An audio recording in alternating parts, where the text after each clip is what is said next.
Hey guys, tonight we're rolling back the foggy curtain of time and stepping into a place that smells like damp wool, boiled cabbage, and maybe something worse. We're talking rural Victorian England, where the countryside looks charming from a distance, but the second you get close, your boots sink into a puddle of cow dung, and you realise that romanticised history has done some serious Photoshop work on this era. You probably won't survive this. That's not a joke. Statistically, if you were born into a rural working-class family in, say, 1842, you might not even make it to your 12th birthday. And if you do, it's less of a celebration and more of a quiet nod from the universe saying, well, let's see what else you can handle. So before you get comfortable, take a moment to like the video and subscribe, but only if you genuinely enjoy what I do here. And tell me, what time is it where you are, and what city are you listening from? I always love hearing where we're all dreaming from.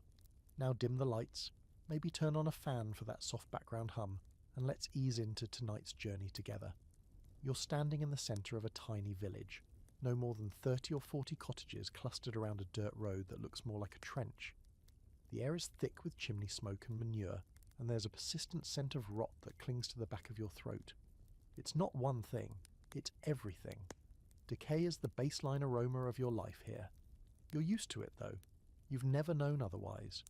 The cottages, if you can call them that, are lopsided and sagging, made from stone and wattle and daub, with thatched roofs that attract every mouse and spider within a 5-mile radius.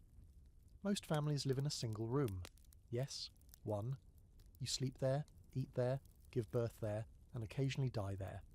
There's usually one small window which lets in more wind than light, and a door that doesn't quite fit its frame. Let's say you live in one of these charming hovels. You share it with your mother, father, 4 siblings, and possibly your grandfather who lost a few toes to a bad case of foot rot 2 winters ago. There's one straw mattress for the adults, and the children sleep on the floor. You're one of the lucky ones. Your house has a fire pit.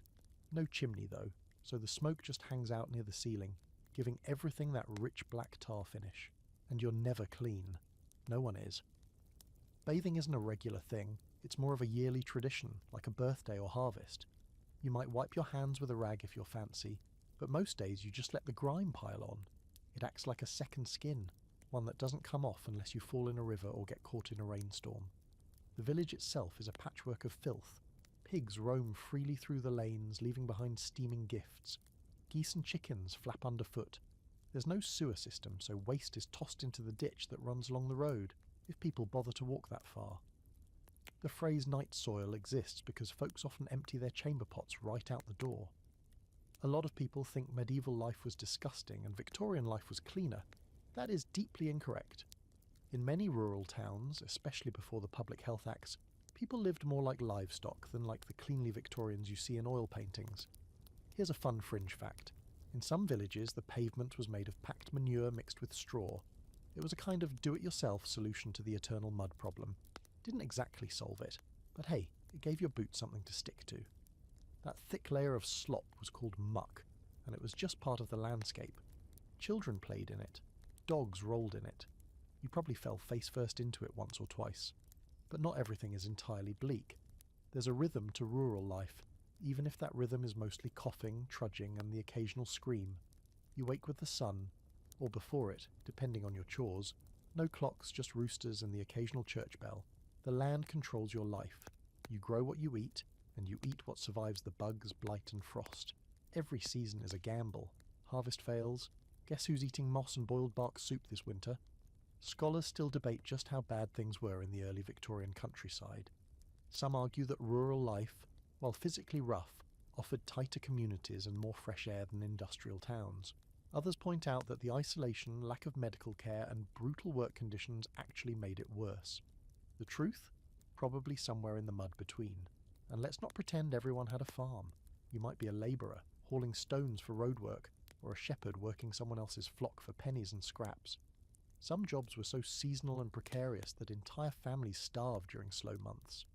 Debt was a death sentence, or at least a sentence to the workhouse, which we'll get to later. Spoiler, it's worse than it sounds.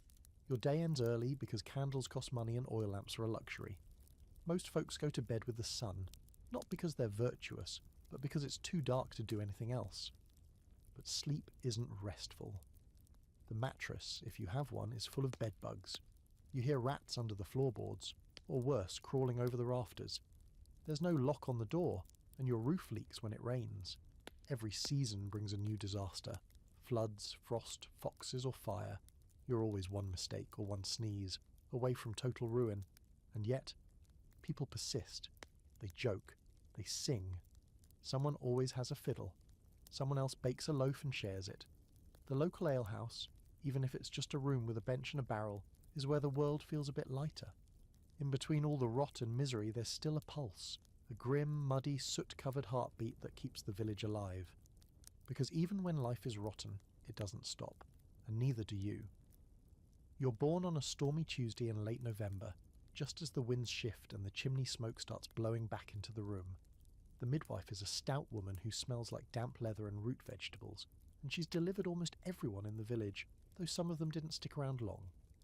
She arrives with her cracked hands, a cloth bundle, and a bottle of something sharp that might be gin or just homemade vinegar. You come out screaming, which is a good sign, and are immediately swaddled in an old flannel shirt once worn by your oldest brother, now long dead of something no one could name at the time. There's no hospital. There's not even a doctor nearby unless someone rides 5 miles to fetch the one who smells like pipe smoke and rum. So instead, the women of the house handle things. Your mother lies panting on a straw mattress, blood soaking the sheets, sweat rolling down her face, her eyes wide with exhaustion, but already darting toward the next crisis. There's no rest after childbirth, no quiet moment, no flower bouquet or congratulatory card. The moment you're out, the fire needs stoking, the bread's burning, and the baby, you, needs feeding, assuming there's any milk to be had. The walls of the cottage do little to block the cold. Winter whistles through the cracks in the stone. Rats scurry across the rafters, and someone's boots stink of the barn. The family crowd in to meet you.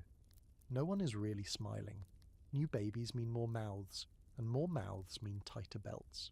Still, someone carves a mark on the old beam above the hearth. Another soul born under this roof. Another name for the Lord's ledger. From the very beginning, everything hurts. You're swaddled too tightly because that's how babies are kept straight.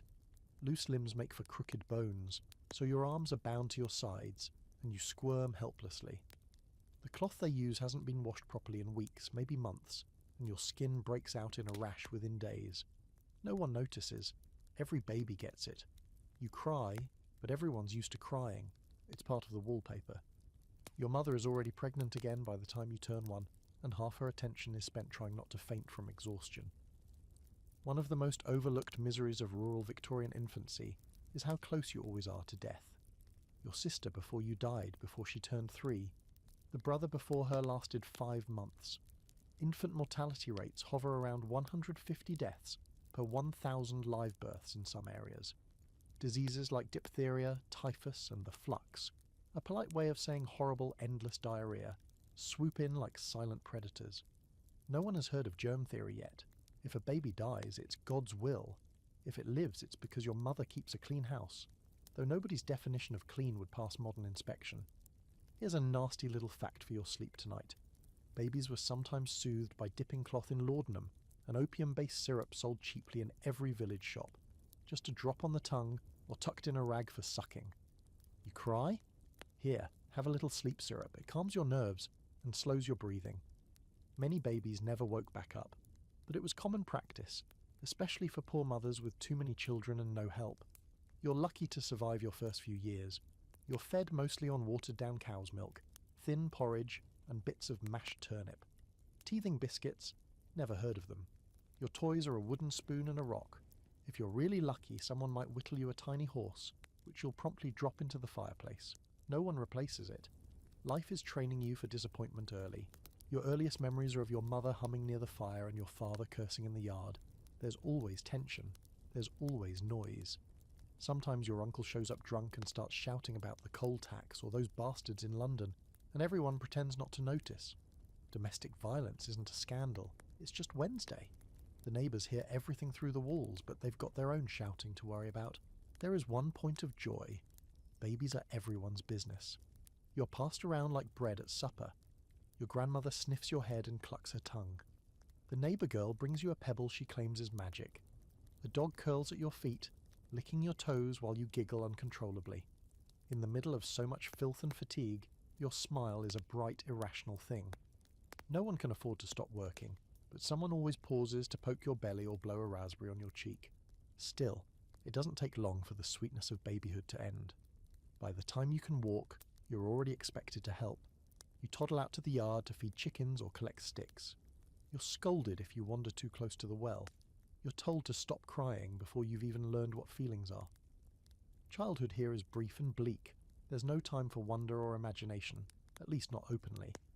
The adults might still mutter stories about fairies in the woods or spirits that live in the hills, but your world is mostly made up of chores, hunger, and cold toes. Scholars argue about just how much attention rural Victorian parents paid to their children. Some sources claim kids were loved and cherished within the limits of poverty. Others suggest children were treated more like miniature adults, useful when helpful, ignored when not. The reality probably lives in the grey. Your parents love you, but their affection is measured in crusts of bread and rare smiles, not kisses or lullabies. When you're not sick with croup or scabbing over with chickenpox, you mostly crawl around barefoot in the dirt, smearing your face with soot and snot. There are no nappies, just cloth and crossed fingers. Someone dunks you in a washtub once a month, usually after you're caught eating something weird off the floor. You scream the whole time. The water's cold, the soap stings, and your mother's patience is already running on fumes. You're not yet aware that you live in a time when the rural poor are being studied like specimens by well-meaning reformers and horrified city journalists. To them, your life is a cautionary tale, a tragedy to be fixed or forgotten. To you, it's just life. You're alive, and that's more than can be said for the baby next door who died last week of wasting fever. No one knows what that means. The body was buried before anyone could ask. But you're still here, and your story's just getting started. You're barely 5 years old, and already your hands are raw. Not from colouring with chalk or climbing trees. What trees? The one tree near the church is used for hangings and livestock shade. No, your hands are raw from pulling water up from the village well using a thick hemp rope that slices your palms when it's wet.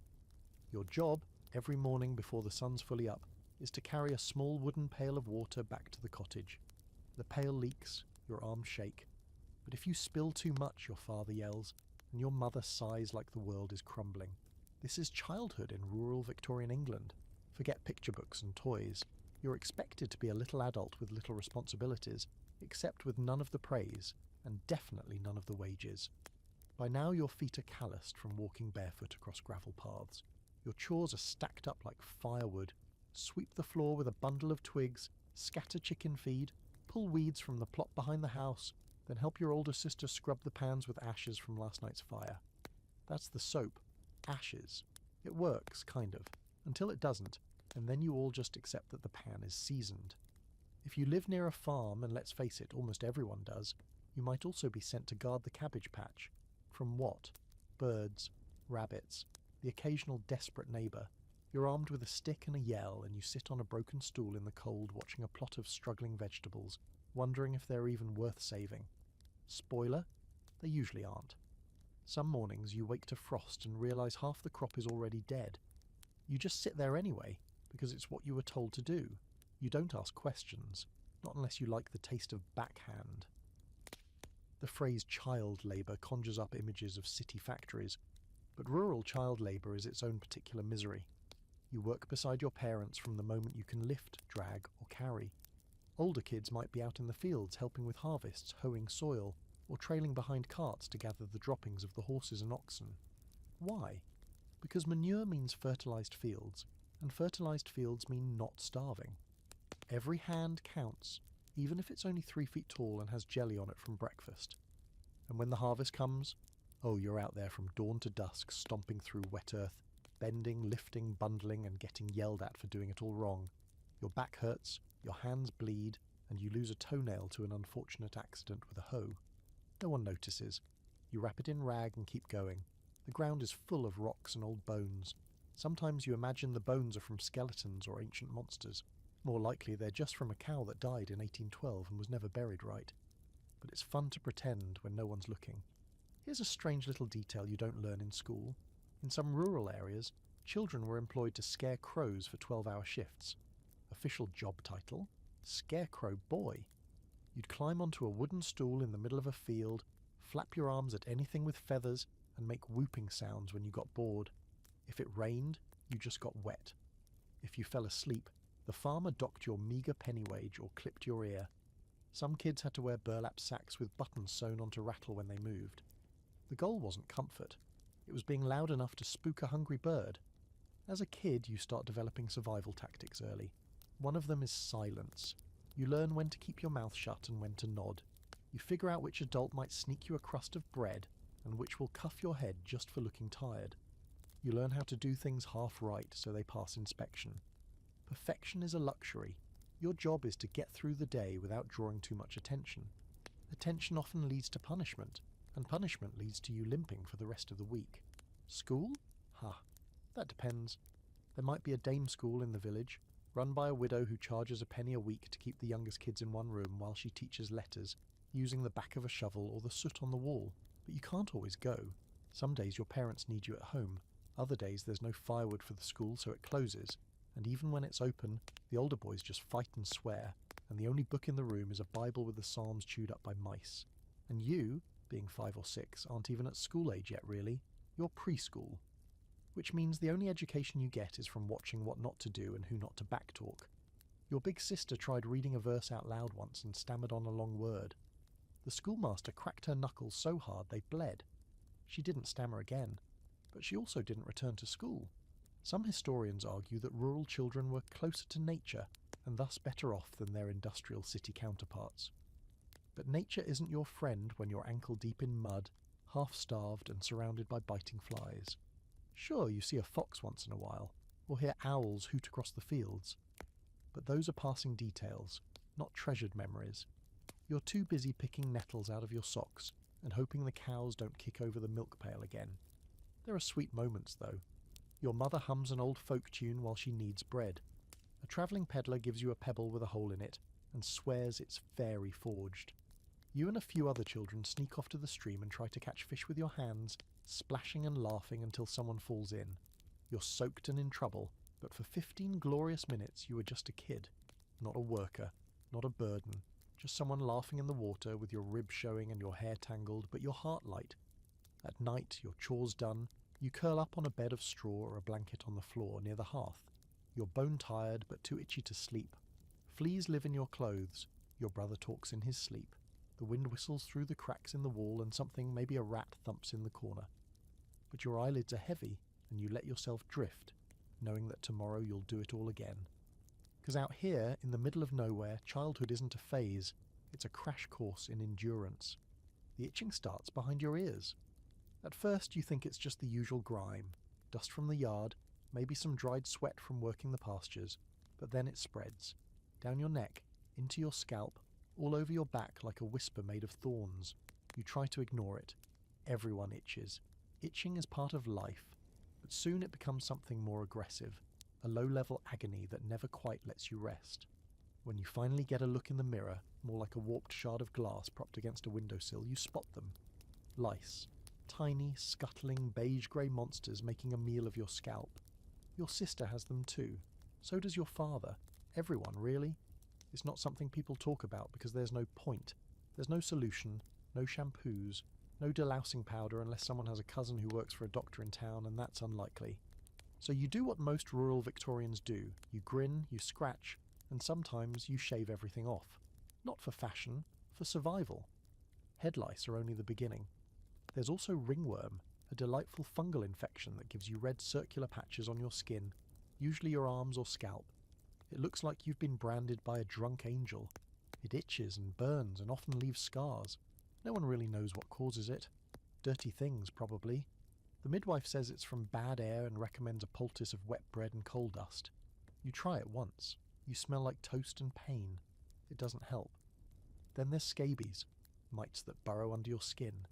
Yes, under.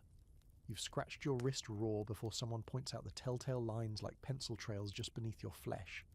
You get a bucket of cold water, a splash of vinegar, and a brush that looks suspiciously like it was meant for horses. Your mother scrubs you until your skin turns bright pink. You scream. She screams back. It's the only way. The thing is, hygiene is less of a concept and more of an aspiration. Bathing, when it happens, is a big deal. The water has to be boiled in the cauldron over the fire, poured into a tin tub, and used by everyone in the family. You are always the last one in, after your father, mother, older brothers and sisters.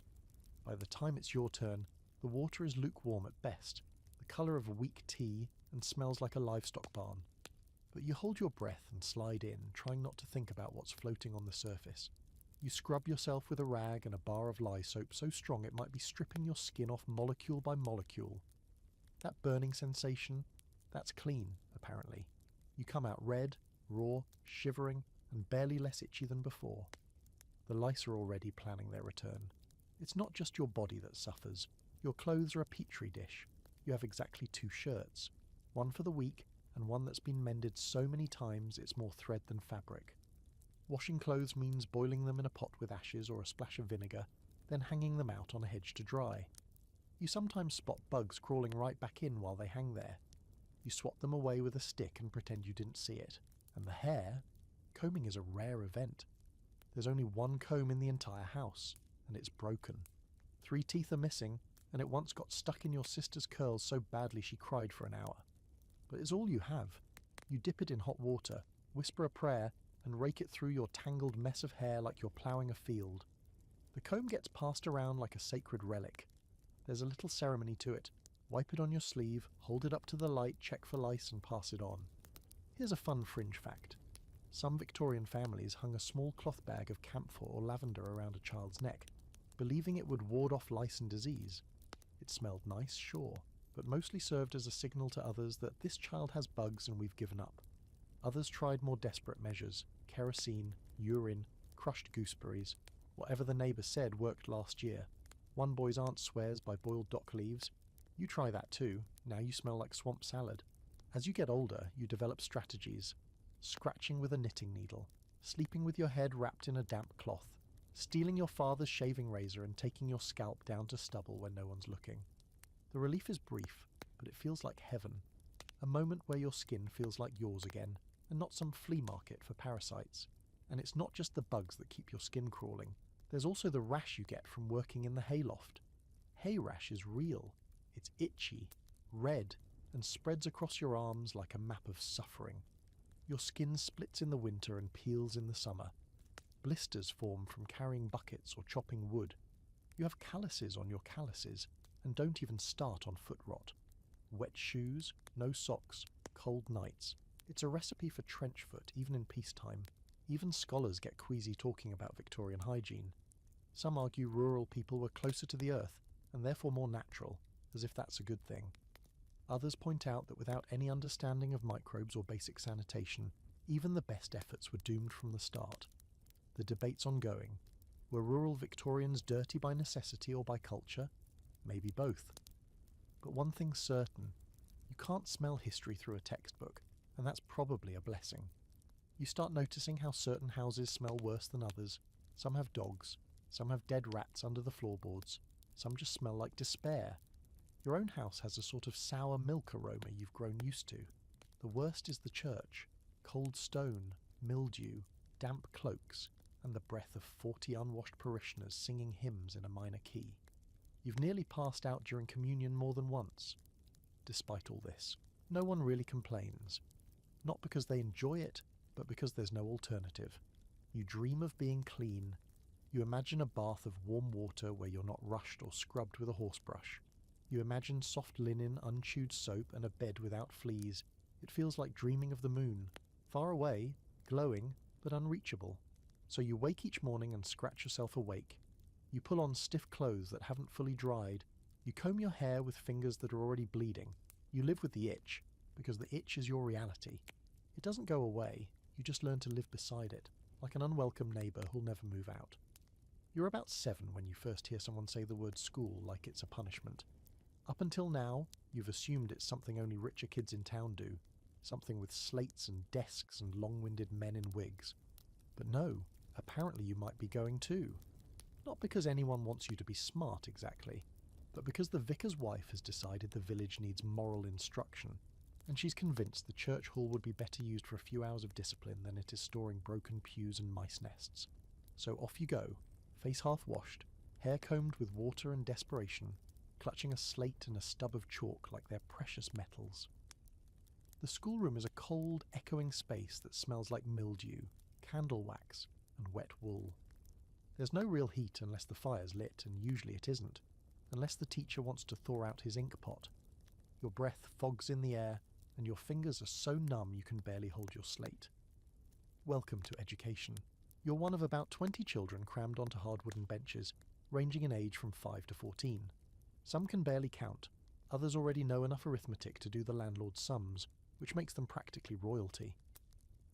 The teacher is a man in his 50s, with spectacles perched halfway down his nose and a permanent scowl etched into his face like it was carved there by a chisel. He smells like pipe smoke and failure. His tools of the trade, a thick ruler, a strap, and a patience level measured in grains of sand. School, it turns out, is mostly repetition. You recite prayers, copy letters, and trace your name so many times you forget what it means. A is for apple, he says, even though you haven't seen an actual apple since last Michaelmas.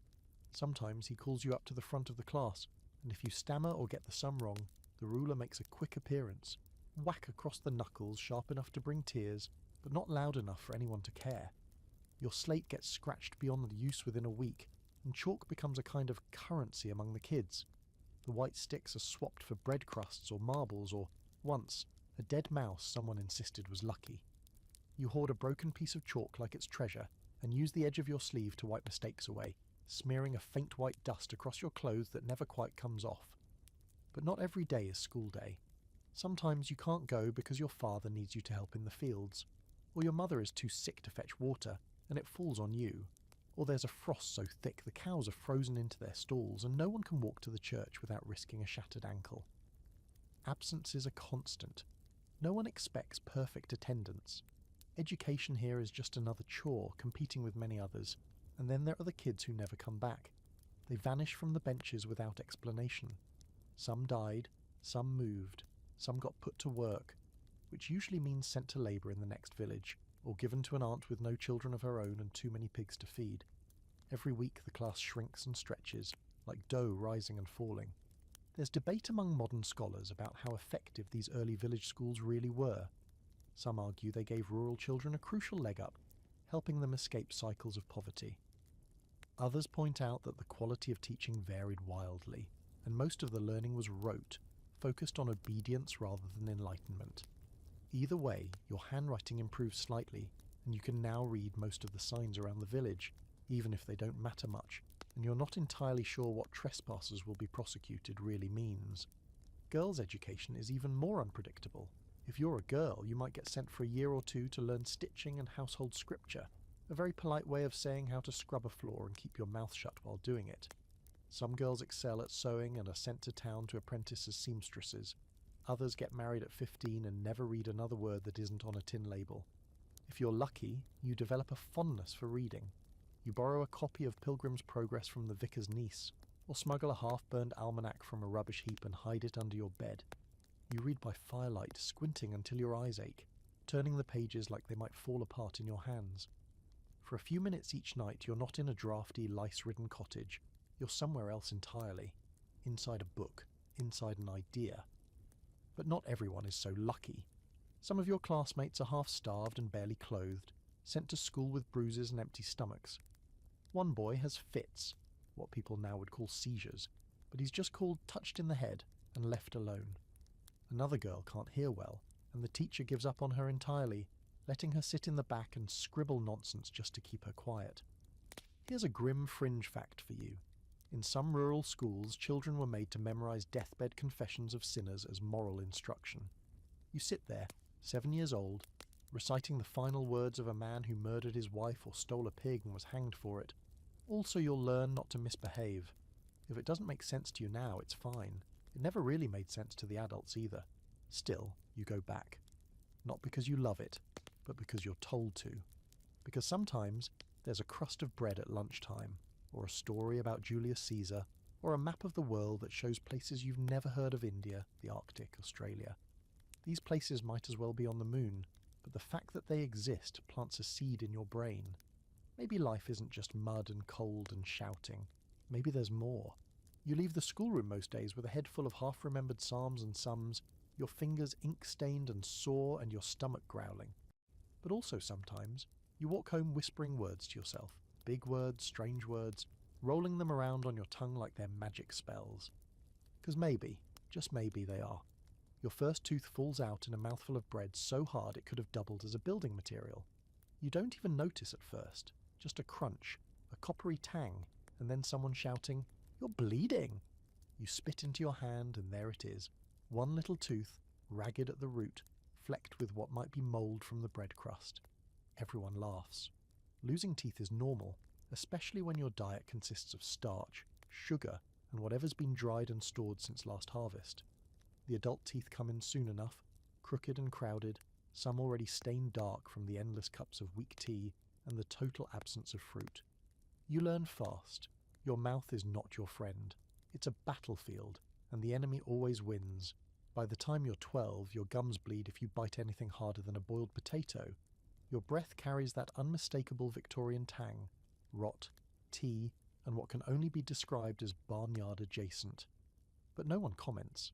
Everyone smells like that. The blacksmith's wife, your school teacher, the man who sells spoons out of a sack near the church, smile at any of them, and you'll get a look at some of the worst oral horrors Britain has ever produced. It's a common joke, in fact. You lose teeth like pennies down a well. By your 20s, you'll probably be half-gummed and gurgling your way through a bowl of mush. Now, there are dentists, technically, travelling ones usually, or tooth pullers who double as barbers or tanners. The tools they use are more suited for horses than humans. Forceps the size of pliers, bone-handled levers, and a mysterious hook you never want to see used twice. If you're lucky, there's a local woman who does teeth with fewer tools but considerably more alcohol. Her secret: a steady hand, a stiff drink, and the ability to ignore screaming. You first encounter one of these practitioners when your older brother gets an abscess. His cheek swells like someone shoved an apple in it, and he moans for 3 days straight, eyes rolling back whenever he tries to eat. The local tooth puller is called in, a red-faced man with a cart full of terrifying clanking things. No anaesthetic, of course, just a bottle of gin and someone to hold you down. You watch as your brother is pinned to a stool, mouth forced open, and then crack. The sound stays with you for weeks. He's lucky, though. He doesn't die of infection, which frankly could have gone either way. Tooth care in rural Victorian England is more superstition than science. You might rub your teeth with salt or a rag dipped in vinegar. Some people chew mint leaves or chalk.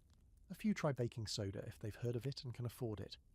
There's one man in your village who swears by burnt bread crusts as a tooth powder, but he's missing most of his molars and tends to drool when he talks, so the credibility is debatable. The real enemy is sugar, not the good kind. Not your modern sweet tooth, but raw, brown sugar sold in cones, hacked into chunks and mixed into everything from weak ale to the rare celebratory pudding.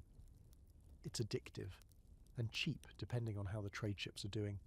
You scrape the last bit from the bottom of a barrel sometimes and suck on it like it's gold. It's a treat, sure, but also a slow-acting poison for your teeth. You feel the ache the next morning and pretend not to. Here's a truly cursed little fringe fact. Some Victorians believed toothaches could be cured by wearing dead moles around their necks. Yes, moles. As in small, blind, velvety creatures pulled from the soil and tied like grim jewellery under your collarbone. They said it drew the pain away. Maybe it worked. Maybe you were just so distracted by the smell of decomposing mole that you forgot your jaw was throbbing. If a tooth rots, you don't fix it. You ignore it until it becomes unbearable. Then someone yanks it out. Fillings exist, technically, but not for people like you. Those are for rich Londoners with private physicians and imported novelties like chloroform and gold fillings. You get a sharp tug and a bloody rag to bite on. Maybe a sip of gin after if you're lucky. By the time you reach adolescence, your smile is a grim lineup of gaps, chips, and teeth gone grey or black. You start keeping your mouth closed in polite company. Not that anyone would judge. Your father's down to a single tooth and your grandmother whistles when she talks. But it's still a quiet shame, one you carry like a splinter under the tongue. Scholars still argue about just how bad Victorian dental health really was, especially in rural areas. Some suggest it wasn't as universally awful as stereotypes claim.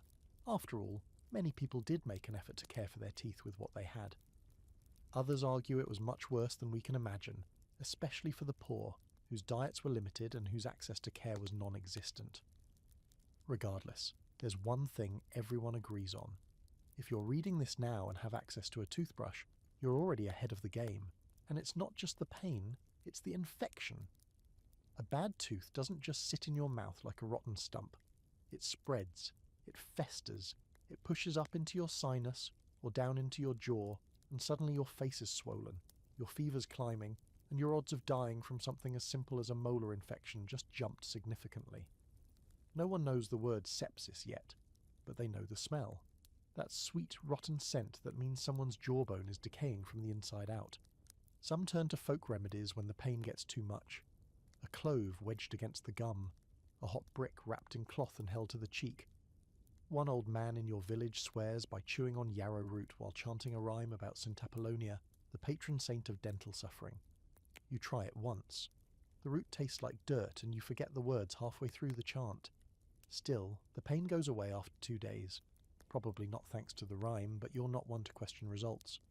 What hurts more than the teeth, though, is the knowledge that they won't get better. Unlike a broken arm or a cut, a ruined tooth stays ruined. It's a countdown, and every year knocks another out. By your 20s, you'll be chewing with your gums. By your 40s, if you even make it that far, you'll be sipping broth and pretending it's stew. And yet you smile. Toothless, bloody, crooked, you still smile. Because pain is part of life, and your life never had a chance to be painless. You wake up sore, you go to bed sore, and in between you do your best not to let the rotting inside you show too much on the outside. You wake up hungry. That's not new. Hunger is your default setting, like damp clothes or sore feet. But this morning it gnaws a little harder than usual. Your stomach makes a sound like an old cupboard creaking open, and you press your hand against it as if that might quiet the noise. It doesn't. It never does. You dress slowly in the same itchy shirt and trousers you wore yesterday, and the day before that, and walk into the main room where your mother is stirring a pot over the fire. Whatever's inside smells faintly like boiled sock. Porridge, she says flatly, but it's a lie. It's water, oats, and hope. Mostly water.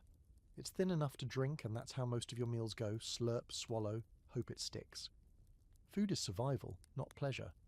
Every meal is a negotiation between what you want and what you have, and the answer is usually root vegetables, stale bread, and anything that hasn't gone green yet. Breakfast is gruel if you're lucky. Sometimes a crust with lard. Dinner, meaning the midday meal, is usually a bowl of boiled cabbage and potatoes. Supper is whatever's left. If it's a feast day, maybe there's a piece of boiled bacon, or, if your father managed to trap something, a stringy rabbit with more bones than meat. No seasoning, salt maybe.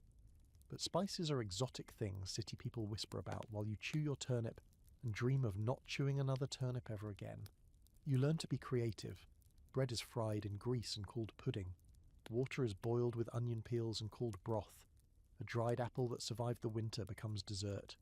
You eat slowly, to trick your body into thinking there's more. You chew every bite as if it owes you money. Sometimes your family barters with the neighbours, some eggs for a jug of milk, or a jar of pickled beets for a chunk of cheese. If you're especially desperate, you trade labour for leftovers. You once spent a whole afternoon shoveling cow dung just to earn a heel of rye bread and a spoonful of dripping. It was the best meal you had all month. Meat is rare. So rare that when it appears, everyone stares at it for a moment in disbelief. On Christmas, if the pig survived the year without dropping dead or being stolen, your father might butcher it behind the house, hanging the carcass on a tree limb while you and your siblings gather around like it's a holy ritual. You remember the smell: blood, hay, cold air, and something thick and iron-like that made you both nauseous and ravenous. The bacon is salted, the sausage is stuffed, and every scrap is used. Even the trotters are boiled. You eat like kings for a week. Then it's back to rutabaga stew. Rats are a fact of life, not a delicacy. But there's an old man in your village who swears they're edible if you skin them right and roast them over oak. You're not that desperate. Yet. But you've seen children nibble roasted squirrel tails and dig up dandelion roots to fry in animal fat. The line between food and not food gets blurry when your ribs are poking out and the bread has maggots. And yes, the bread often has maggots. You just pick them out. Sometimes you don't bother. You tell yourself they're extra protein. You tell yourself anything that helps you swallow. Here's a fun little fringe fact. In some poorer rural homes, families used to bake loaves with iron nails in the dough. The theory was that as the bread baked, a bit of iron would leach into the food, preventing anemia. Did it work? Probably not. Did it give you weird tasting bread and chipped teeth? Absolutely. But it shows how inventive people became when medicine was expensive and dinner was uncertain. Your own family keeps a small garden out back, potatoes, onions, a few hardy greens. In a good year, it sustains you through autumn and into early winter. In a bad year, the potatoes rot in the ground and the cabbage gets eaten by slugs. And suddenly it's December, and you're boiling bark and calling it soup. You joke about eating mud, but sometimes you look at it and wonder how far off you really are. You've heard rumours of people in town who throw food away. Actual waste. Half-eaten pies, roasts, oranges peeled and discarded like they're nothing. You can't imagine it. You'd kill for an orange. You've never even tasted one. Sometimes a trader passes through with citrus in his cart, and the smell alone is enough to make you dizzy. You once licked a discarded peel you found in the mud. You tell no one. Markets are dangerous places, full of temptation and thieves. You've seen kids beaten for pocketing an apple. You've seen stalls selling offal, intestines, fish heads, and the occasional dodgy pie. You've seen people haggling over rotten eggs, pretending they're not rotten. You've watched dogs steal sausages right off tables and run into the alley, while a mob of children chases after them, hoping for a bite. Once, a neighbour's child choked on a coin hidden inside a piece of stolen pudding. She lived, but only barely. There's a constant debate among historians about just how malnourished rural Victorians were.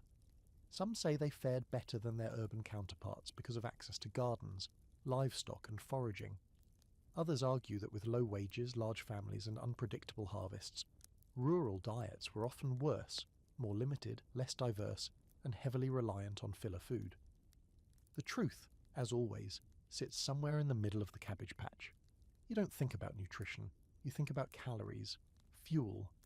Will this bowl of parsnip mash give you the energy to fetch firewood and muck the stalls before dusk?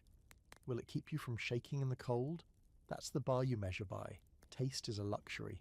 Fullness is the goal. Still, there are moments. A blackberry you find along the hedgerow, so ripe it stains your fingers. A hot scone on Easter Sunday, butter melting into the cracks. A hard candy someone brought from town that you suck for an hour, afraid to bite into it. These are the flashes that stay with you. The moments where your stomach isn't empty and the world isn't cruel. Because when life gives you so little, food isn't just fuel, it's memory, it's comfort, it's hope. Thin as broth, but still warm in your hands. You get dressed in the dark. There's no candle, and even if there were, you wouldn't waste it just to see your own misery reflected in your clothes. Your shirt is still damp from yesterday's rain, cold against your back like a slap from nature itself. The trousers are stiff from drying too close to the hearth. One leg slightly scorched, the other still smells like wet dog. You slip into them anyway, not because they fit, but because they're all you've got. It's the Victorian countryside, after all. Fashion hasn't arrived here yet, and when it does, it'll be wearing someone else's boots and smelling like boiled sheep. Speaking of boots, yours are a tragedy. Hand-me-downs from your cousin, who was half a foot shorter and had a limp that warped the sole.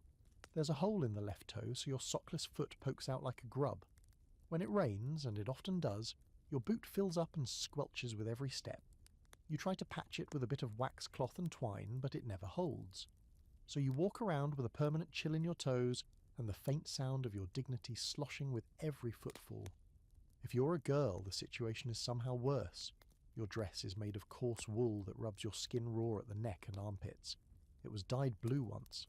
Now it's the colour of despair and chimney soot. The hem has been let down and stitched back up so many times it resembles a topographical map.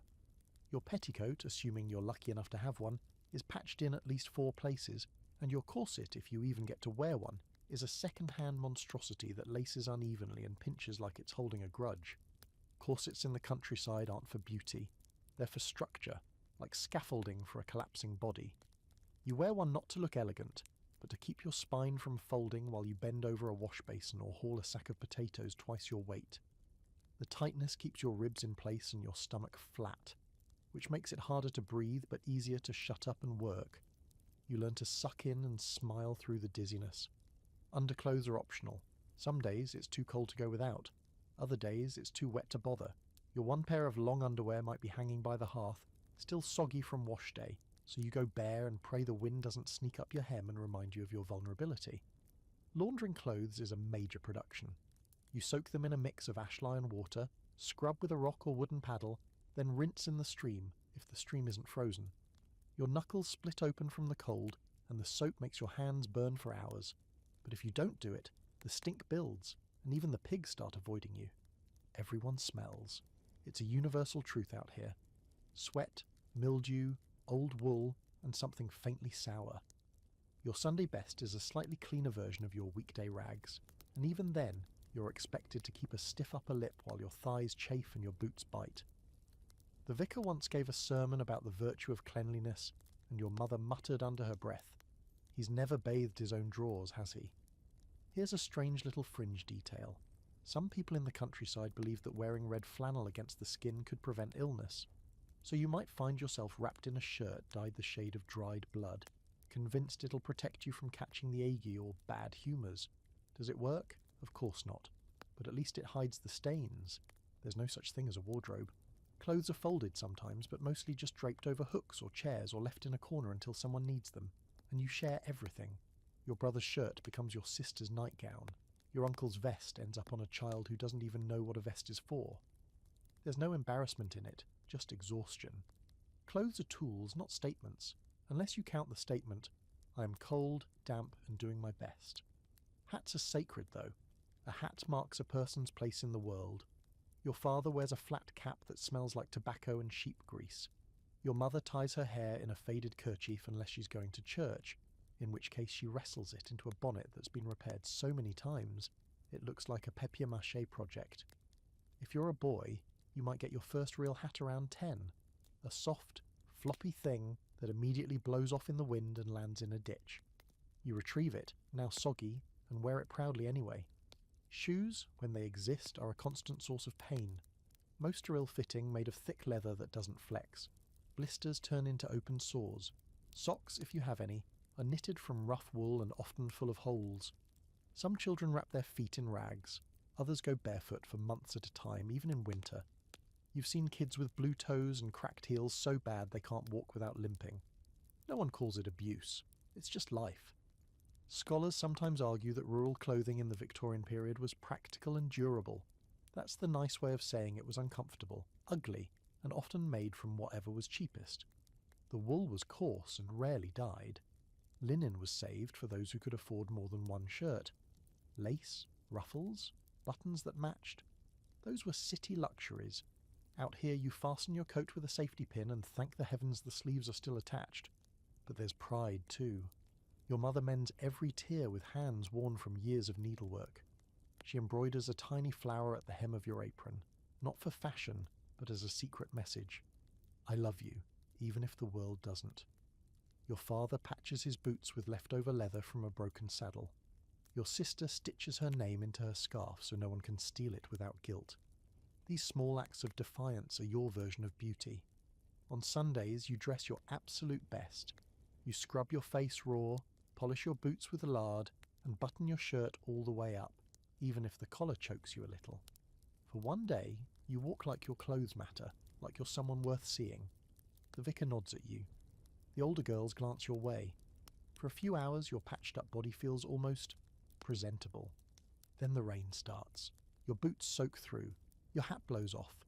And just like that, you're back to the wet, itchy, grimy reality of the Victorian countryside. You tug your collar tighter and keep walking. It starts before dawn. A rooster you hate screams like it's auditioning for a tragedy, and the cold air crawls into your bones before you've even opened your eyes. Your back aches. Your hands throb. You fell asleep next to the hearth and woke up halfway under a table, mouth dry and legs tangled in your little brother's feet. No one says good morning. There's no time for that. You rise with the miserable discipline of someone who doesn't get to choose rest. Your first job of the day is hauling water, then mucking out the stalls, then chopping kindling with a hatchet that's older than you and just slightly sharper. All of this happens before you've had breakfast, which as always is a bowl of something grey and forgettable. After that, your day truly begins. Work isn't something you do, it's something you are. You're a labourer, even as a child, and unless a miracle occurs, say, your uncle dies and leaves you his wheelwright shop, you'll die a labourer too. If you're on a farm, your tasks shift with the seasons. Spring is planting, summer is weeding, autumn is harvest, and winter is everything that makes you wish you were ill, just to have an excuse to stop. But not all jobs are out in the field. Let's say you're old enough now, maybe 12 or 13, and you've been offered something new. Work in the local mill. It sounds better than the fields, but it's not. It's loud, dark, and full of dust. The spinning machines scream like angry ghosts, and the floor is always slick from oil and spilled grain. You keep your sleeves tight because if one gets caught, it pulls more than the cloth. You've seen it happen. 1 second a boy is feeding the loom, the next his arm is gone and the screams don't stop for hours. Or maybe you work in a mine, not coal, too posh for this corner of the countryside. Maybe tin or slate, crouching in tunnels so tight you can't stretch your legs for 8 hours straight. You carry buckets of rubble up a slippery incline, your fingers bleeding, your lungs full of something dark and permanent. There's a superstition that whistling underground angers the spirits, so no one makes a sound except for the occasional moan or cough. You come home coated in dust that never quite washes off. If you're really unlucky, you're sent to work as a thresher during harvest. That sounds innocent enough, but the flails are heavy and dangerous, and the dust kicks up into your throat until you can't speak without wheezing. You swing a stick for hours, breaking open grain while praying not to hit your own foot. The pay is half a loaf and maybe a coin if the farmer's feeling generous. He rarely is. And let's not forget chimney work. You've heard of boys, tiny ones, hired to crawl up into chimneys and sweep out the soot with stiff brushes. It's illegal in some parts, but that doesn't stop the desperate. You heard about a boy who got stuck halfway up and suffocated before anyone could get him out.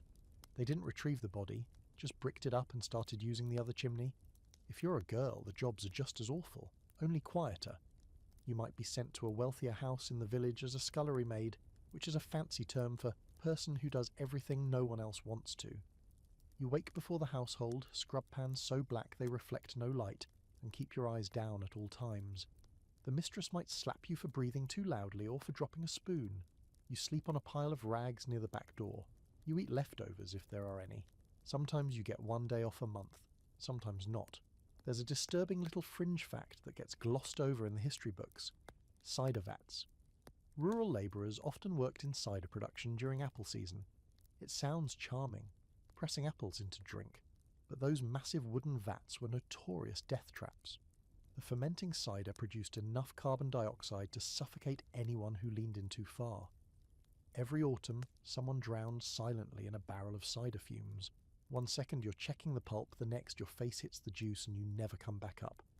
Work accidents are common and almost never reported. A crushed hand, wrap it in cloth and hope it stops bleeding. A broken rib, stay home for a day if you can afford to, then back to it. If you can walk, you can work. If you can stand, you can carry. If you can breathe, you're not dead. Yet. There are no workers' rights, no safety regulations, no off days. You work when you're sick, you work when you're bleeding, you work when you can't feel your fingers from the cold, and you do it with the knowledge that if you stop, someone else is waiting to take your place. There's always another hungry boy, another poor girl, another desperate body who'll do the job for less.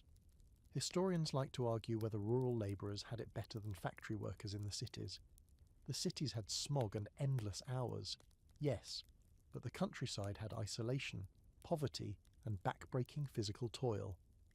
You're not just tired out here, you're worn down from the inside year after year until your back curves and your hands lock and your knees grind like rusted hinges. Fresh air doesn't help when your spine is shaped like a question mark, but for all the misery, there's a twisted kind of pride in your work. You know how to do things that others can't, how to tie a knot in one motion, how to lift a sack without splitting your back, how to spot a storm coming by the way the crows move. Your muscles remember the shape of a shovel, a scythe, a cart axle. You're not educated, not well fed, but you're skilled in the way that only survival can teach. At night you fall into bed, or floor or straw pile, with your hands blistered and your legs trembling. You dream about doing it all again tomorrow, because you will. There's no other path, no promotion, no retirement. You work until your body quits, or until you're buried behind the church with the rest of the poor souls who never made it out. Because out here, in the rotten heart of rural Victorian life, work doesn't just define you, it slowly destroys you. Sundays begin with stiff clothes and stiffer necks. You wake to the same cold draft curling around your toes, but today, instead of trudging into a field or hauling dung, you're expected to transform into a respectful, well-behaved Christian child. It doesn't matter that your shirt smells like smoke or that your one good pair of trousers has a rip in the knee. It's Sunday. You're going to church. God doesn't care about the rip, your mother says, but the vicar's wife certainly does. Before breakfast, you're already dreading it. Church isn't a joyful community celebration here. It's an obligation soaked in judgment and wooden pews that seem specifically designed to punish the human spine. The bells begin to toll through the valley as you button your collar all the way to your chin and pull on boots still damp from yesterday's snowmelt. You look presentable, if presentable means not actively covered in manure. That's the bar. The church sits at the top of a muddy hill just far enough away to make the walk miserable. Your family shuffles along in silence, save for your brother whining that his scarf smells like onions, and your mother occasionally smacking someone for dawdling. The villagers ahead of you form a procession of grey hunched figures, all dressed in their best attempts at dignity. You recognise their backs, their coughs, the way their boots strike the ground. Everyone does. You've known them since you were born. You know who will fidget, who will snore, who will burst into tears during the sermon for no reason. The church is cold. Always. Built from heavy stone and rarely heated, it smells of damp plaster, unwashed coats, and candle wax. You slide into your family's usual pew, worn smooth by decades of discomfort. Your thighs ache almost instantly. The pews are narrow, the back sharp. You're not meant to relax. You're meant to suffer quietly and be grateful for the opportunity. Then the sermon begins. The vicar is an older man with a voice like dry leaves rustling across a crypt. He reads from scripture with the energy of a man actively trying not to fall asleep. And yet, somehow, the content still manages to carry weight. It's always about sin. Your sins. The sins of children. The sins of women. The sins of everyone who doesn't tithe properly. Hellfire, brimstone, the wrath of God, all served up before midday, like spiritual porridge designed to constipate the soul. You sit still because if you move, your father will dig his knuckles into your side. You try not to breathe loudly. You don't dare whisper. A girl behind you coughs, and her mother pinches her arm. A boy sneezes and is marched outside for discipline. You do your best to focus on the Bible verses, but your stomach is growling, your neck itches, and the man in front of you smells like turnips soaked in vinegar. Here's a strange but true little fringe fact. In some rural churches, families rented their pews, literally paid for the right to sit in a specific spot. The wealthier you were, the closer to the front. The poor sat at the back or stood. Your family sits somewhere in the middle, not quite scorned, not quite noticed. That's exactly where you prefer to be. Sometimes there's music.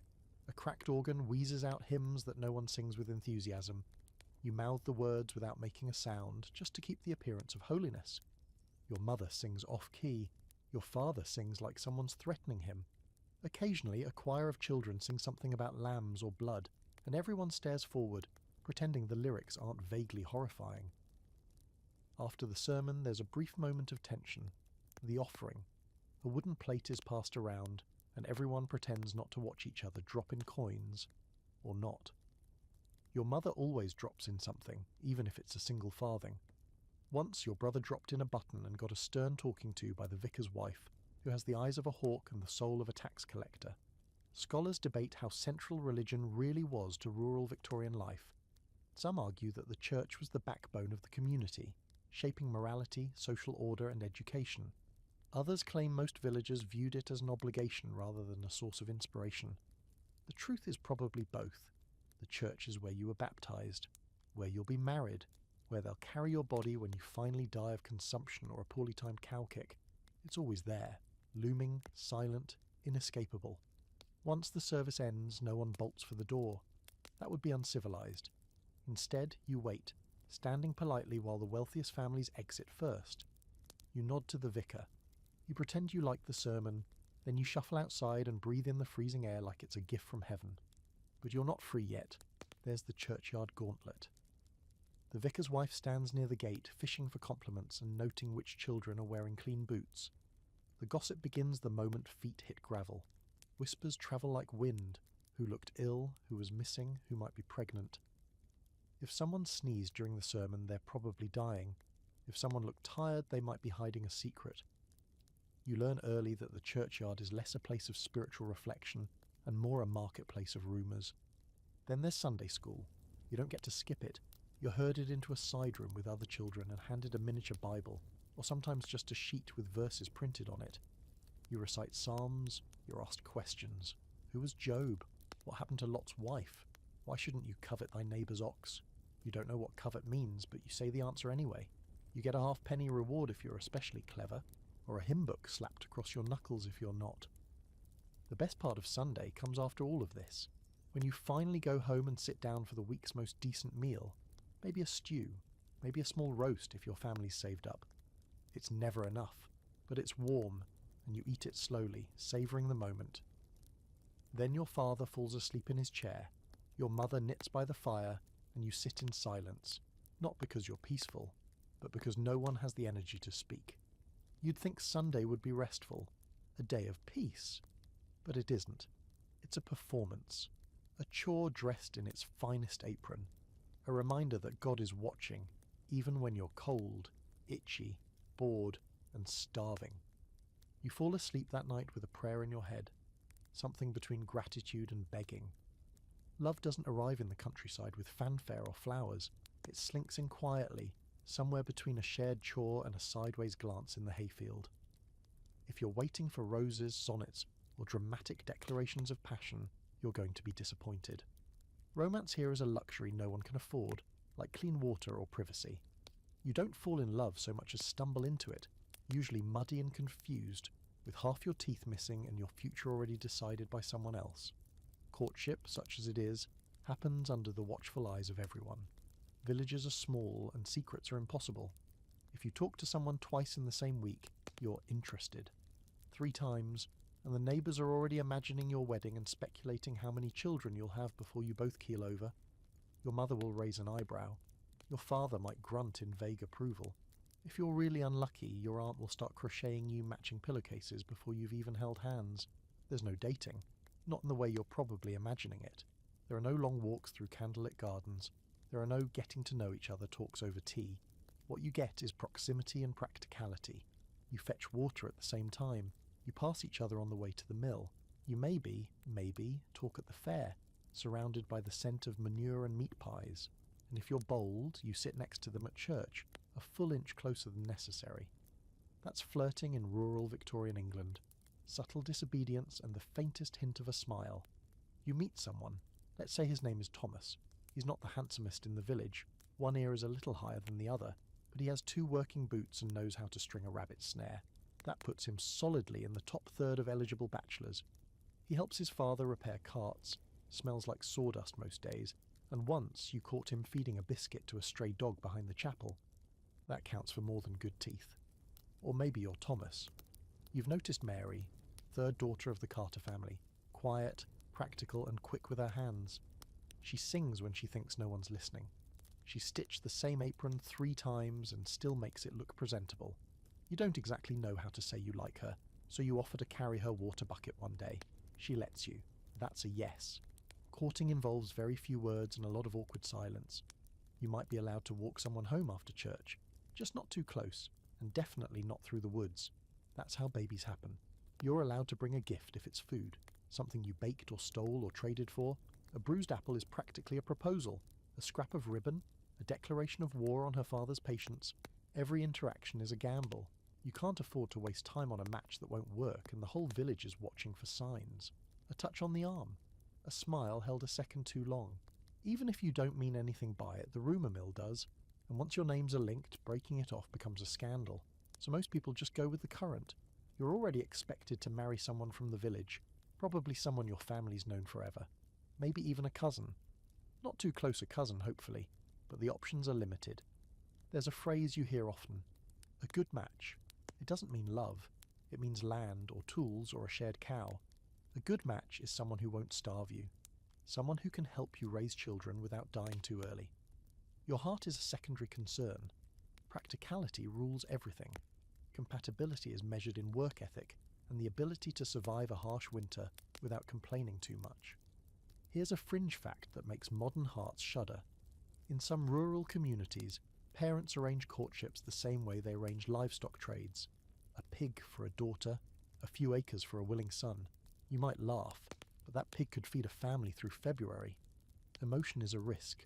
Pigs are reliable. And yet sometimes love sneaks in anyway. Maybe you're working together on harvest day, and he slips you the choicest apple from the tree. Maybe she stitches your name into a handkerchief and pretends it was just an accident. Maybe your hands brush in the barn and neither of you pulls away fast enough. Those are the moments that matter. Brief, quiet flashes of rebellion against the grey monotony of survival. There's danger too. A kiss stolen in the woods can lead to more, and more can lead to trouble. If a girl ends up in the family way without a ring on her finger, her life is all but over. She becomes gossip fodder, a walking cautionary tale, a servant to some distant relative until the child is born and quietly placed elsewhere. The father, if he's around, may be forced to marry her, usually grudgingly, or may vanish entirely. Shame is a currency, and it's mostly spent on women. Some couples run, they leave for the city, looking for anonymity, work, anything but the stifling certainty of village life. Most return within months, penniless, sick, and more hopeless than when they left. A few succeed, vanish into the fog, and become ghost stories parents tell to other young lovers. Don't be like them. Stay put. Be sensible. Scholars still argue over how much romance factored into rural Victorian marriages. Some believe love was irrelevant, a byproduct at best. Others think it survived quietly in the background, in shared chores, exchanged glances, and the gentle kindness that grows over years of weathering life together. Maybe both are true. Maybe love doesn't bloom big and bright here. It's too windy for that. Maybe it's a stubborn little weed, growing between the cracks of your day, hanging on no matter how many times you forget to water it. Eventually, whether by pressure, necessity, or genuine affection you marry, there's no fanfare. A simple ceremony in the church, a new apron, a second-hand suit, maybe a meat pie if your families have saved up. You don't get a honeymoon, you get chores, you move into a cottage that looks like every other, and you start a life that looks exactly like the one you grew up in. But on some nights, when the chores are done and the fire is warm, you sit next to the person you chose, or were given, and they reach out, take your hand, and squeeze it just once. And maybe in that squeeze you feel something real. The wedding was simple, one quick ceremony, 3 hymns sung through cracked lips, and a stale fruitcake that had been passed around more times than anyone could count. Now you're married, and within hours, all the mystery and anticipation collapses into something that feels more like a work contract than the start of anything beautiful.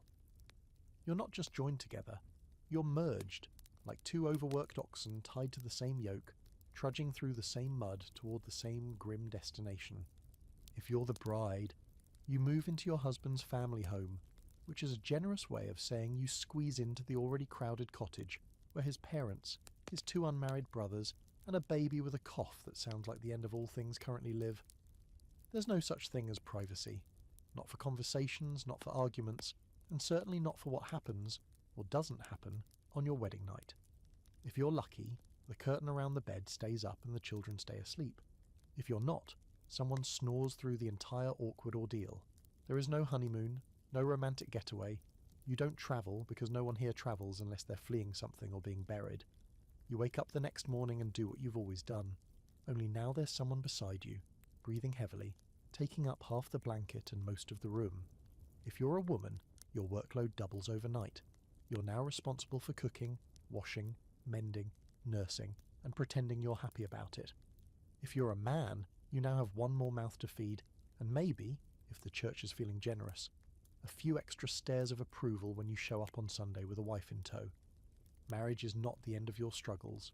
It's a multiplication. Your lives are tied together, yes, but mostly in the way 2 donkeys are tied to the same broken cart. You pull, you stumble, you curse under your breath, and you hope the wheels don't fall off before winter sets in. And the in-laws? Oh, they're delightful. His mother watches your every move, clucks her tongue if the broth is too thin, and rearranges your laundry pile just to assert dominance. His brothers take up space, eat like pigs, and leave their boots wherever you're most likely to trip on them. If you so much as sigh too loudly, someone mutters about young wives these days, and suddenly you're being told how your mother kept house, as if you didn't come from the exact same rut-stained village with the same leaking roofs and the same lice-riddled bedding. If you're a man, you probably feel the walls closing in too. You're not the head of the household yet. That honour still belongs to your father, whose word is law and whose temper is inversely proportional to how much ale he's consumed. Your wife looks at you like she expects something. Tenderness, wisdom, possibly dinner. But you have no tenderness left. Only blisters. Only aching muscles and barely a penny in your pocket. You want to give her something more, maybe even love her properly, but you've got 2 pigs to clean, a fence to mend, and a field full of dying cabbages. Children come quickly. Too quickly, in fact. The first is usually conceived before the last wedding hymn has faded into memory. There's no birth control, not really. Rumours of sheep bladder sheaths and herbal teas exist, but they're expensive, unreliable, or condemned by the church. So the babies come, and come, and come. Your body becomes a calendar. 9 months on, a few weeks off, and then it starts again. If you're the wife, your spine bends, your stomach never quite recovers, and you learn to carry pain like it's a child in your arms, constant, inconvenient, and always crying. You start to forget what silence sounds like. Between the baby's howling, your husband's coughing, and the general din of a house packed with people and livestock, your ears never stop ringing. Nights are restless. Days are worse. You learn to work while breastfeeding, while bleeding, while dizzy from hunger. You don't stop. You're not allowed to. Marriage gave you a new role, but not a softer life. No one gets softness here. And the fights? Oh, they happen. You snap over spilled water, you shout over burned bread, you argue in hisses because anything louder brings the whole family in like wolves sniffing blood. There are no private arguments. There are only family debates, village gossip, and the growing fear that maybe you married someone you don't actually like very much. Still, divorce is not an option. Not for the rural poor. It's expensive, scandalous, and practically unthinkable, unless someone commits outright murder or runs off with a travelling magician. You stay. You endure. You grit your teeth when he drinks too much and slurs insults he'll pretend not to remember. You hold your tongue when she cries into her apron and calls you useless. Love becomes something whispered between chores, if it exists at all. Some scholars argue that marriages among the rural working class were more cooperative than affectionate, that couples formed partnerships based on survival, not sentiment. And there's some truth in that. You rely on each other the way broken shutters rely on rusted hinges. Neither ideal, both necessary. But other accounts suggest tenderness did exist in pockets. A hand held under the table, a laugh shared during a walk home from church, a kiss on the forehead that no one sees. Here's a strange historical quirk. In some villages, it was customary for newlyweds to parade through the streets with a wooden spoon and a ladle tied together, symbolising their new domestic duties. Romantic, in the way a livestock auction is romantic. But hey, at least it's tradition. You mark your days with routines now, shared chores, shared meals, shared exhaustion. You don't need to talk much. You know each other's silences. You finish each other's sentences, mostly because there's only so many ways to say, "Did you feed the chickens?" Or "We're out of soap again." The honeymoon, if it ever existed, was lost somewhere between the latrine and the pig pen. And yet somehow there are moments when he rubs your shoulders without being asked. When she brings you a biscuit she saved from market. When you both laugh at something the baby did, and for 1 minute the cottage feels like home and not just another room you'll eventually die in. The moments are small, but they're yours. Because in this place, marriage isn't magic. It's mud and mending. It's surviving together when the world keeps trying to split you apart. You barely have time to notice you're pregnant before the symptoms begin. Not that you're surprised, it's what happens. You get married, you get to work, and you start producing children like a one-woman factory. There's no test, no quiet moment of revelation, just a missed period, a queasy stomach, and a knowing look from your mother-in-law when you can't keep down your morning porridge. Again, she says, not unkindly, just matter of fact. You nod and get back to kneading bread. Pregnancy is not a celebrated state in your world. It's expected. Routine. You don't glow. You groan. You carry on with the same workload as before. Feeding livestock, hauling water, chopping kindling. There's no midwife fussing over you with herbal teas and soft linens. No doctor checking in. You're lucky if the village midwife even shows up when the time comes, especially if she's halfway into a bottle or occupied with someone else's breech birth. And she's not exactly gentle. She's got strong hands, blunt words, and the kind of knowledge you only earn by losing a few along the way. Your belly grows, your ankles swell, and the pain becomes a permanent companion. The baby kicks hard, turning your insides into a bruised mess. You're tired, hungry, aching, but you still chop onions with one hand and swat flies with the other. No one tells you to rest. Rest is for corpses. And then comes the birth. You try not to scream too loudly because your husband's brothers are sleeping in the next room and you don't want them wandering in for a look. The midwife arrives, sweating and out of breath. With a bottle of gin and a belt of herbs, she claims keep away spirits. You bite on a strip of cloth. The pain is unspeakable, blinding. There is no position that helps, no word that soothes, just hours of agony that stretch into something timeless and raw. Finally the child arrives, a wet, howling creature that looks more frog than human. It's quickly swaddled in a scratchy rag and handed off while the midwife inspects the damage. You feel torn open, hollowed out, but the baby's alive. That alone is a miracle. Now comes the hard part, because childbirth is only the beginning. Infant mortality hangs over you like a thundercloud. There's a good chance your baby won't live past the week, maybe not even the day. You don't name them right away, you've learned not to. Your neighbour lost 2 before they even reached 6 months, one to the grip, the other to what they called the wasting.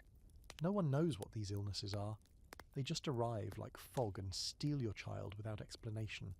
Your baby cries constantly. That's a good sign, you're told. Better than the ones who never make a sound. You feed them when you can, breast milk mostly, but if you're too weak or your milk dries up, you'll soak stale bread in ale or milk and squeeze it into the baby's mouth. It's not ideal. It might kill them, but it might also keep them alive. Those are the choices. You rock them near the fire, bouncing them gently while your body still bleeds. Your muscles spasm, and your head throbs from sleeplessness. Your husband sleeps soundly through most nights, snoring like a freight wagon stuck in the mud. You envy him. Not because he doesn't care, but because he can sleep. If the baby lives, you're rewarded with more work.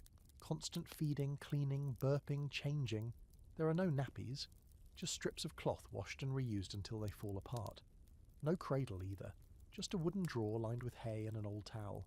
The baby shares your bed, not for closeness, but because there's nowhere else to put them. You're terrified of rolling over on them in the night. That happens, more often than anyone admits. The smell of milk, bile and sweat becomes your perfume. You wash when you can, rarely, and sleep when the baby sleeps, which means never. Your back aches. Your breasts are sore and leaking. You get dizzy sometimes, but you brush it off. There's no room for illness. The older kids still need feeding, the pigs still need slopping, and someone's torn the only dry shirt on the woodpile again. Your neighbours help occasionally. A visiting aunt might hold the baby while you scrub the floor. An older cousin might bring you a leftover heel of bread. But everyone has their own children, their own burdens. No one is truly free to help. You manage as best you can. Here's a dark little fringe fact. In some rural areas, people made sleeping potions for infants, mixes of poppy syrup, gin or laudanum to quiet a fussy baby. It wasn't considered abuse, it was survival. A crying baby could mean no sleep, and no sleep could mean slipping while chopping wood, or forgetting to bar the door or falling into the fire. But sometimes the dose was too much, and the baby simply never woke up. They called it crib death. You don't touch the stuff, but you've thought about it more than once. When the baby falls sick, because they always do, it starts small. A fever, a cough, a strange rash. You panic, but no one else does. The midwife says, it's just teething. Your mother-in-law says, it's the cold in their bones. You wrap the baby tighter and rock them until your arms give out. Sometimes they recover, sometimes they don't. If they die, there's no ceremony. Just a small wooden box your husband carves in silence, and a patch of earth behind the chapel. No marker, just a stone and your memory. You cry once, maybe twice, then get back to work. There's still laundry to do, the fire's nearly out, and another child is already on the way. Some historians claim that mothers in Victorian England grew numb to child death, that they became emotionally distant to cope with the frequent losses. Maybe that's true for some, but for you, each death slices you open. You carry their names, if you gave them any, inside your ribs like forgotten prayers. You remember the weight of them in your arms, even after they're gone, and each time you feel a flutter in your belly, you hope against hope that this one will live. but you never truly expect it. Because motherhood here isn't a joy, it's a gamble. A repetitive, exhausting, often tragic gamble, where the odds are against you and the stakes are everything. The first time you see a leech in action, you gag. It's fat, shiny, and squirming across the bloated leg of a man who looks half dead already. The apothecary slaps it on like he's past the point of caring, says something about drawing out the bad blood, and steps back to watch it suck. You stare in horror, wondering if this counts as medicine. It does. Congratulations, you're living in an age where illness is treated with guesses, folklore, and creatures that belong in nightmares. There's no doctor in your village, not a proper one. The nearest physician lives 2 towns away and only bothers to visit when someone rich is dying, and the family is dangling a few gold sovereigns to sweeten the ride. For everyone else, it's home remedies, travelling quacks, and the old woman with a drawer full of dried roots and a bottle labelled miracle tonic that smells suspiciously like wood polish. When you fall ill, you go to your mother, or your neighbour, or sometimes just deal with it on your own. Got a headache? Tie a cold cloth around your forehead and sit in the dark. Sore throat? Gargle with vinegar and salt, or suck on a boiled onion. Sprained ankle? Wrap it in cabbage leaves and hope it heals straight. If it doesn't, well, now you walk funny. That's just life. Fever is feared most. People whisper when someone starts sweating and shaking, especially if the eyes roll or the skin turns blotchy. Could be typhus, could be the ague, could be a chill that'll pass or the first step toward the grave. You'll know in a few days, maybe. No one calls the doctor unless someone's actually turning blue or coughing up blood. Most of the time, by the time help arrives, the patient's either improving or dead. Either way, there's little to be done. The midwife doubles as the village healer, but she's not trained, not in any official sense. Her knowledge is passed down orally, a tangle of Latin-sounding herb names and tales about full moons and owl sightings. She believes in poultices, pressure points, and the power of prayer. Some of it works, some of it's nonsense. You let her smear mustard paste on your chest once when your lungs wouldn't stop rattling. You screamed from the burn, but you did stop coughing eventually. Coincidence? Magic? Who knows? Then there's the local apothecary, a man who reeks of camphor and barely blinks. His shelves are lined with jars, pickled things, dried things, powdery things that look like they belong in a spell book. He has cures for everything: worms, melancholy, constipation, even heartbreak. He once sold a young girl a vial of elixir for courage that turned out to be gin mixed with crushed mint. She did feel braver, until she passed out in a puddle. Real medicine is expensive, rare, and sometimes worse than the illness. There's laudanum, a godsend and a curse. Opium dissolved in alcohol, sold for pennies and prescribed for everything from toothaches to night terrors. It works. It numbs pain, quiets crying babies, lulls grieving mothers to sleep, but it's addictive. You've seen men waste away on it, their minds hollowed out like old tree trunks, still smiling as their teeth fall out. Bleeding is still in fashion. A bad mood? You've got too much blood. Joint pain? Too much blood. Persistent cough? Clearly your humours are unbalanced, and a few ounces of blood will fix that. A barber with a dirty blade opens a vein in your arm and collects your precious life force in a bowl, watching it slosh like soup. You leave light-headed, pale, and, according to them, cured. One of the more bizarre beliefs you've heard is about sheep dung. No, really. Someone swears by boiling it in water to treat everything from infections to childbirth cramps. You're not brave enough to try it, but you know someone who did. He lived. Maybe because of the dung, maybe in spite of it. And then there's surgery. Rural surgery, if it happens at all, is done in a kitchen on a table with a bottle of gin and someone to hold you down. An infected limb? Off it comes, cauterized with a hot poker while you scream so hard you nearly rupture something. There's no antiseptic, no anesthesia beyond alcohol or unconsciousness. You either survive or you don't, but you'll definitely wish you hadn't for a while. Modern historians debate how effective folk medicine truly was. Some argue that herbal knowledge and practical remedies helped more people than we give credit for. Others claim it was mostly trial and error, with emphasis on the error. Either way, you live in a time where the line between healer and butcher is frighteningly thin, and where the word recovery just means you didn't die yet. Mental illness isn't discussed. Not seriously. If you start talking to yourself or stop eating or sit by the fire staring into the middle distance for days at a time, people say you're melancholic or touched. Sometimes they pray for you. Sometimes they avoid you. If you get worse, violent, unpredictable, you might be sent to an asylum, which is a polite term for an underfunded, overcrowded warehouse of suffering. You've heard stories about the 1-3 towns over, chains, cold baths, screaming in the night. No one comes back better. Women's health is a mystery wrapped in fear.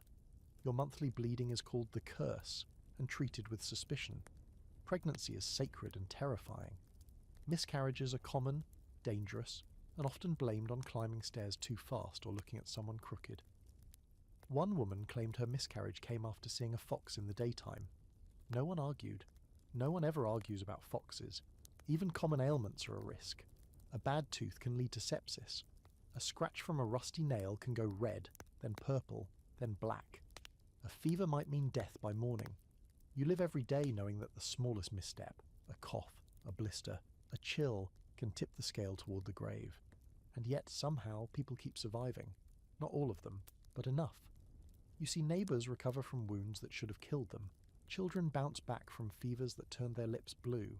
Old women shrug off broken hips and still make it to church. Maybe it's luck. Maybe it's stubbornness. Maybe it's sheer, dumb refusal to give in. You keep a few things under your bed. A clove of garlic, a pouch of salt, a string tied in a protective knot. You don't believe in magic. Not really. But then again, you don't not believe either. Because in a world where medicine is half guesswork and half desperation, even the strangest remedy might be the one that saves you. Home, sweet outhouse. You don't have much, but you do have 4 walls and a roof. Or most of a roof, depending on the last storm. Your cottage leans slightly to one side, like it's just as tired as the people living inside it. Made from stone, timber, and sheer stubbornness, it sits on a patch of earth that's either mud or dust, depending on the season. Ivy creeps in through the cracks in the wall, moss grows along the baseboards, and something definitely died under the floorboards last spring. No one could find it, but the smell hung around for weeks like an unwanted guest. You step inside and are immediately hit with the usual cocktail of smells: smoke, damp wool, stale milk, soot, and whatever's cooking, probably cabbage. There's only one room downstairs and everything happens in it. Meals, chores, births, deaths. If you're lucky, there's a loft above for sleeping, though the ladder up to it wobbles and has a few missing rungs. If you're not lucky, your bed is in the corner by the fireplace, which means you get to sleep in flickering light with ash settling gently on your face like snow. The fireplace is the heart of the house, not in a cosy, gather round and tell stories way, more in a don't let it go out or we'll all freeze and die way. It's where you cook, dry clothes, burn letters from people you hate, and occasionally incinerate a mouse by accident. The chimney doesn't draw properly, so smoke hangs in the air, coating every surface and every lung. You develop a cough early and keep it for life. It's not a symptom. It's just the sound your house makes through you. The furniture is sparse and mostly inherited. A table that wobbles. 3 chairs, one of which has a broken leg and has to be propped up with a brick. A battered cupboard with a single functioning hinge. Everything is covered in a thin layer of soot no matter how often you wipe it. The floor is either dirt or stone, depending on where you live and how wealthy your great-great-grandfather was when he built the place. Rugs? Maybe one, maybe none. And even then it's more holes than fabric. The beds are straw-stuffed sacks that creak and crunch every time someone shifts. They attract all the worst things: lice, fleas, rats. You've woken up more than once to find a beetle on your pillow, or a mouse stealing crumbs from your sleeve. You swat, hiss, curse, and go back to sleep, because what else are you going to do? Your walls are papered with grime and, if you're fancy, actual paper. Pages torn from old books or newspapers pasted up with flour glue. Some folks whitewash the walls, but the effect lasts about a week before the smoke turns everything a sickly beige again. Mould blooms in the corners like Gothic wallpaper. You try not to touch it. You try not to breathe too deeply. Now let's talk about the outhouse, or, as you know it, the necessary. It's a lean-to in the back, about 10 steps from the door, more if you're dodging puddles or chickens. It's just a wooden seat over a pit, and the pit is your problem. You dig it deeper when it fills. You move it entirely if it overflows. It's an art, really. In winter, it's a nightmare of cold wind and frozen splinters. In summer, the smell could knock out a cow. Everyone knows not to lean back while sitting. That's a mistake you only make once. Toilet paper, number.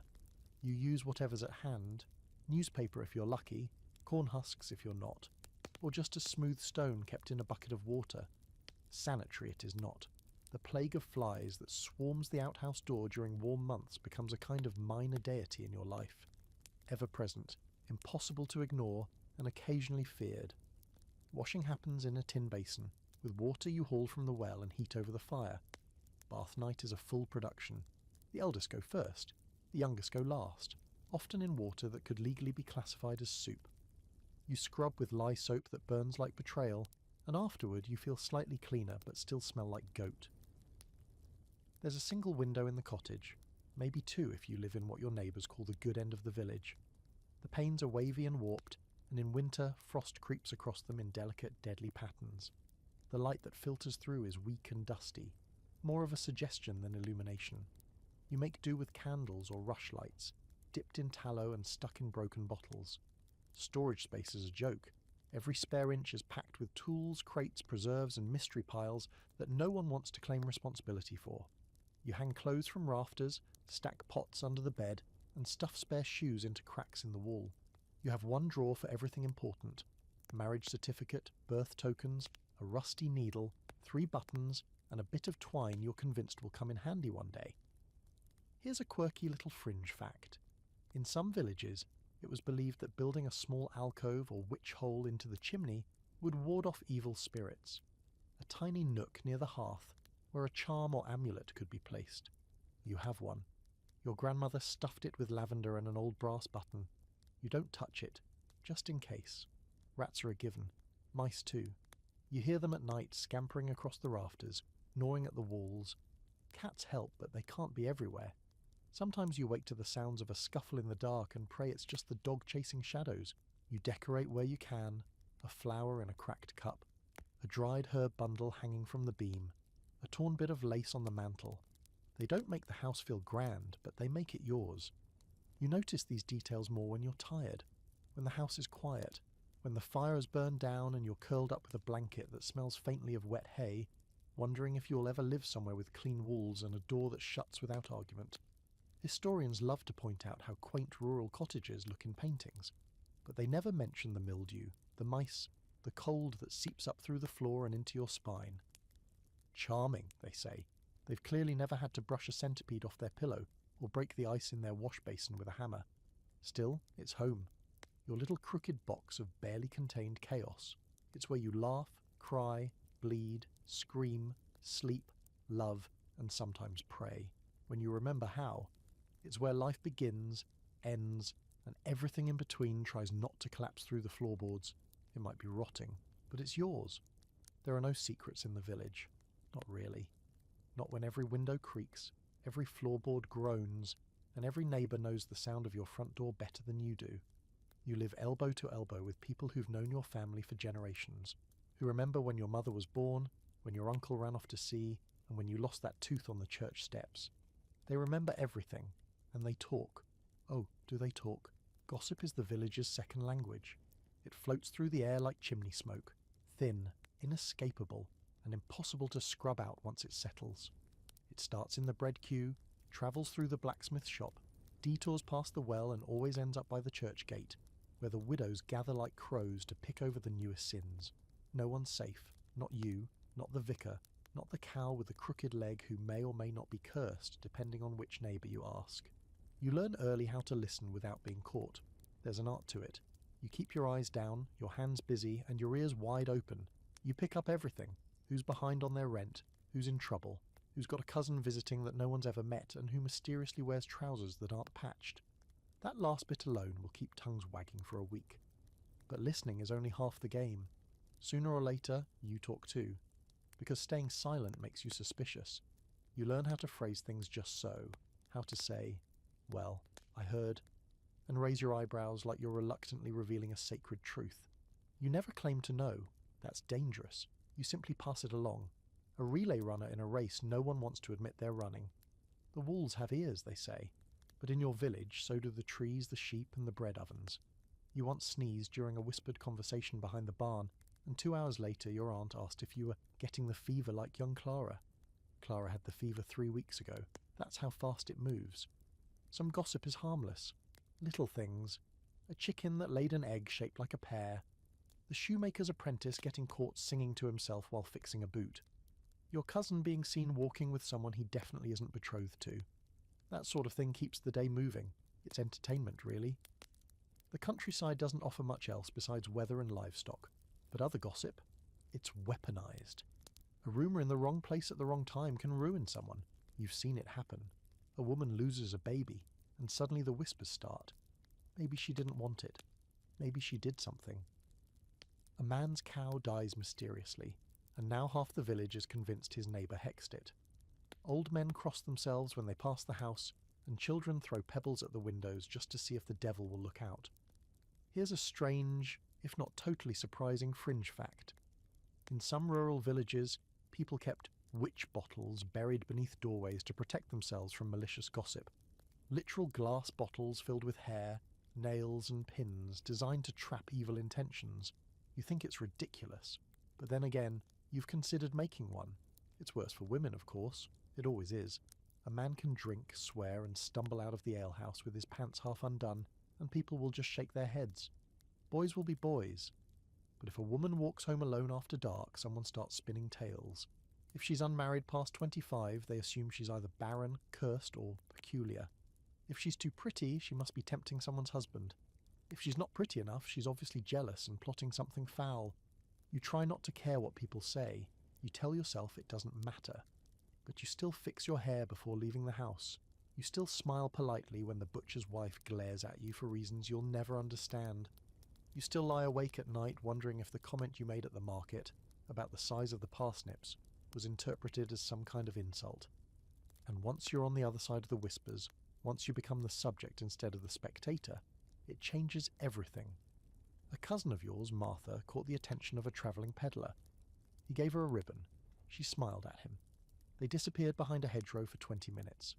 By nightfall, the whole village had her pregnant with twins and exiled to a convent. She's still here, still unmarried, and still gets the side-eye every time she goes to fetch milk. Some try to fight the gossip, a bold word, a slammed door, a cold stare that says, "I heard what you said and I don't care." But those responses just feed the fire. "Did you see the way she looked at me?" someone says, and just like that, it starts again. The only true defense is indifference, or total invisibility. There are moments when the gossip turns deadly serious. Someone accuses someone else of theft or blasphemy or worse. You've heard stories of men being chased out of town over a rumour that started with a misheard prayer. You've seen a woman forced to stand at the back of church for a month because someone said she was seen whispering in the graveyard after dusk.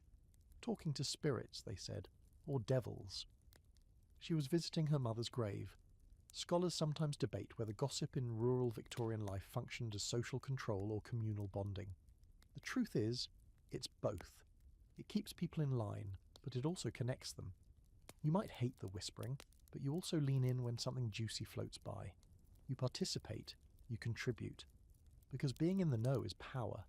Being out of the know, that's a fate worse than poverty. But occasionally gossip does something good. It alerts you when someone's sick, when someone's hungry, when someone's husband hasn't come home in 3 days and might be face down in a ditch. The whispers carry warnings as well as curses. They say who needs help, who's hurting, who might not survive the winter, and when the village listens, really listens, it can come together, not with fanfare, but with bread, broth, and warm blankets placed quietly at someone's door. So you watch what you say, and you watch what others say about you. You practice neutrality. You perfect the raised eyebrow, the sigh that could mean anything. And above all, you never repeat anything unless you're sure it's already been said twice. Because in a village like yours, your reputation is your second skin, and it peels just as easily. You don't steal, of course. Not really. Maybe a bit of firewood when no one's looking, a bruised apple that rolled off the cart, a spoonful of treacle from a jar that probably wasn't sealed too tightly to begin with. But you're not a thief. You're just trying to survive. Everyone does it, even if no one says it out loud. It's not about greed. It's about getting through another week when your stomach growls louder than your conscience. But the law doesn't see it that way. The law, in all its polished boot glory, sees black and white, right and wrong. Bread in your pocket. You're a criminal. Didn't pay your taxes on that chicken. You're a fraud. Took some coal from the roadside pile even though it's freezing and your baby's lips are blue. Clearly you're a danger to society. The punishments are harsh. Always. Because rural justice isn't about rehabilitation, it's about example, and examples get made on a regular basis. The village stocks sit in the square like a threat carved from wood and iron. Everyone pretends to ignore them, but they're always there, always ready. You remember the first time someone was locked in them.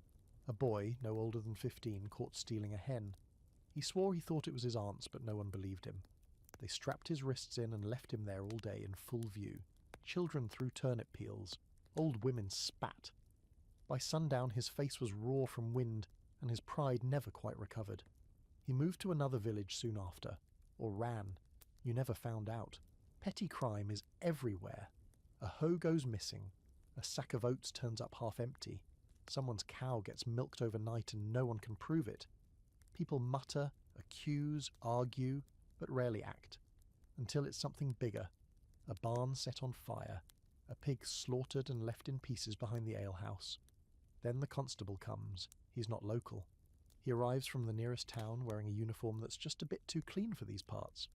He looks at your village like it's a nest of vermin he's been sent to clear. Questions follow. So do accusations. And when no one confesses, the punishment often lands on the one with the worst reputation. Justice by rumour. Your cousin once got whipped for stealing a silver spoon. He didn't do it.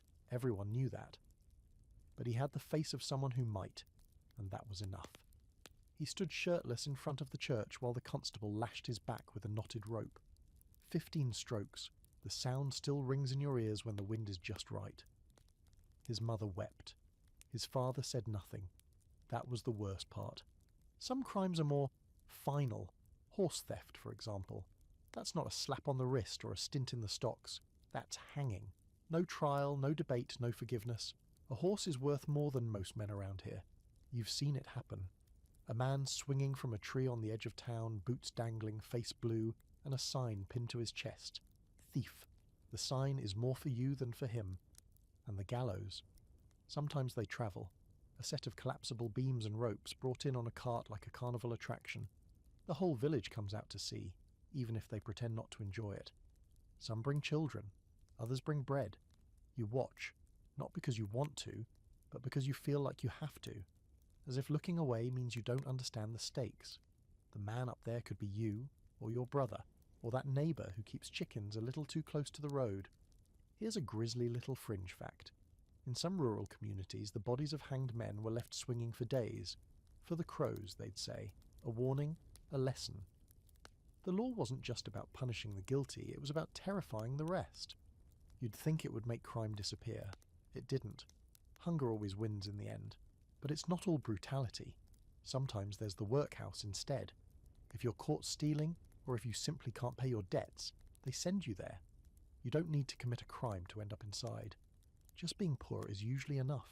You've never been there, but you've heard stories. Cramped rooms, endless chores, food that barely qualifies as edible, families separated, children made to scrub floors until their hands bleed. They call it relief. You call it slow suffocation with clean walls. Some turn to poaching. It's illegal, of course. The forests are owned by the local gentry, and all the animals in them, from the tiniest rabbit to the most majestic stag, are considered private property. But meat is meat. You know a man who goes out at dusk with a snare and a knife, comes back with something hidden under his coat, and sells it to trusted buyers in the village. If he's caught, he'll lose a hand. But his family eats. Theft is only part of the picture. There's fighting too. Drunken brawls behind the alehouse. Feuds between families that have lasted 3 generations over a fence post or a disputed marriage. You've seen a man chase another through the fields with a shovel. You've heard screaming in the night, followed by silence too deep to feel safe. Sometimes the church steps in.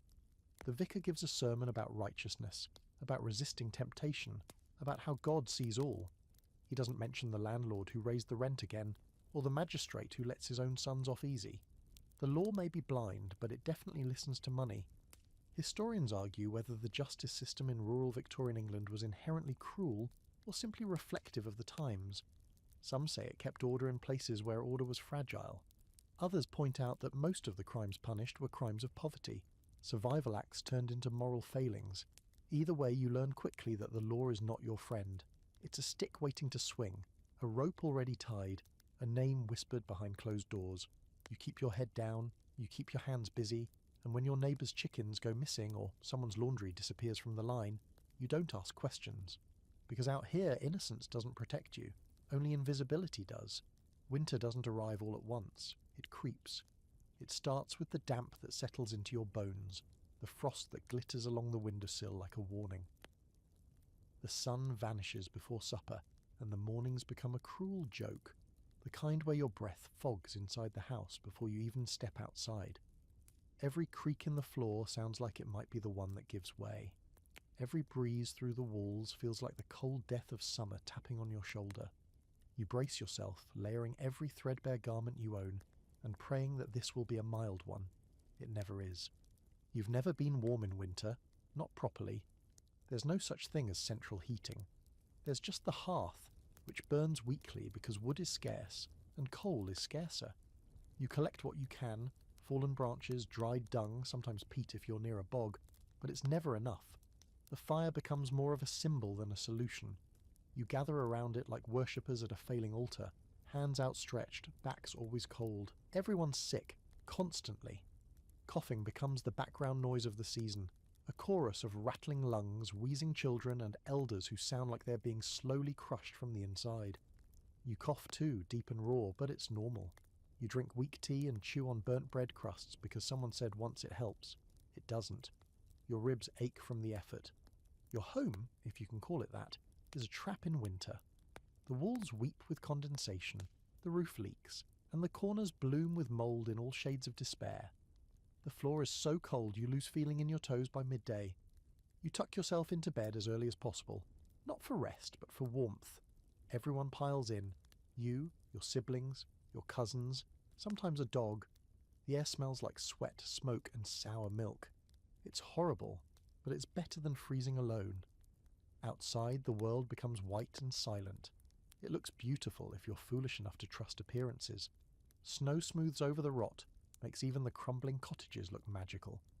But beneath it is ice, cracked stones, and animal waste. Walking becomes a gamble.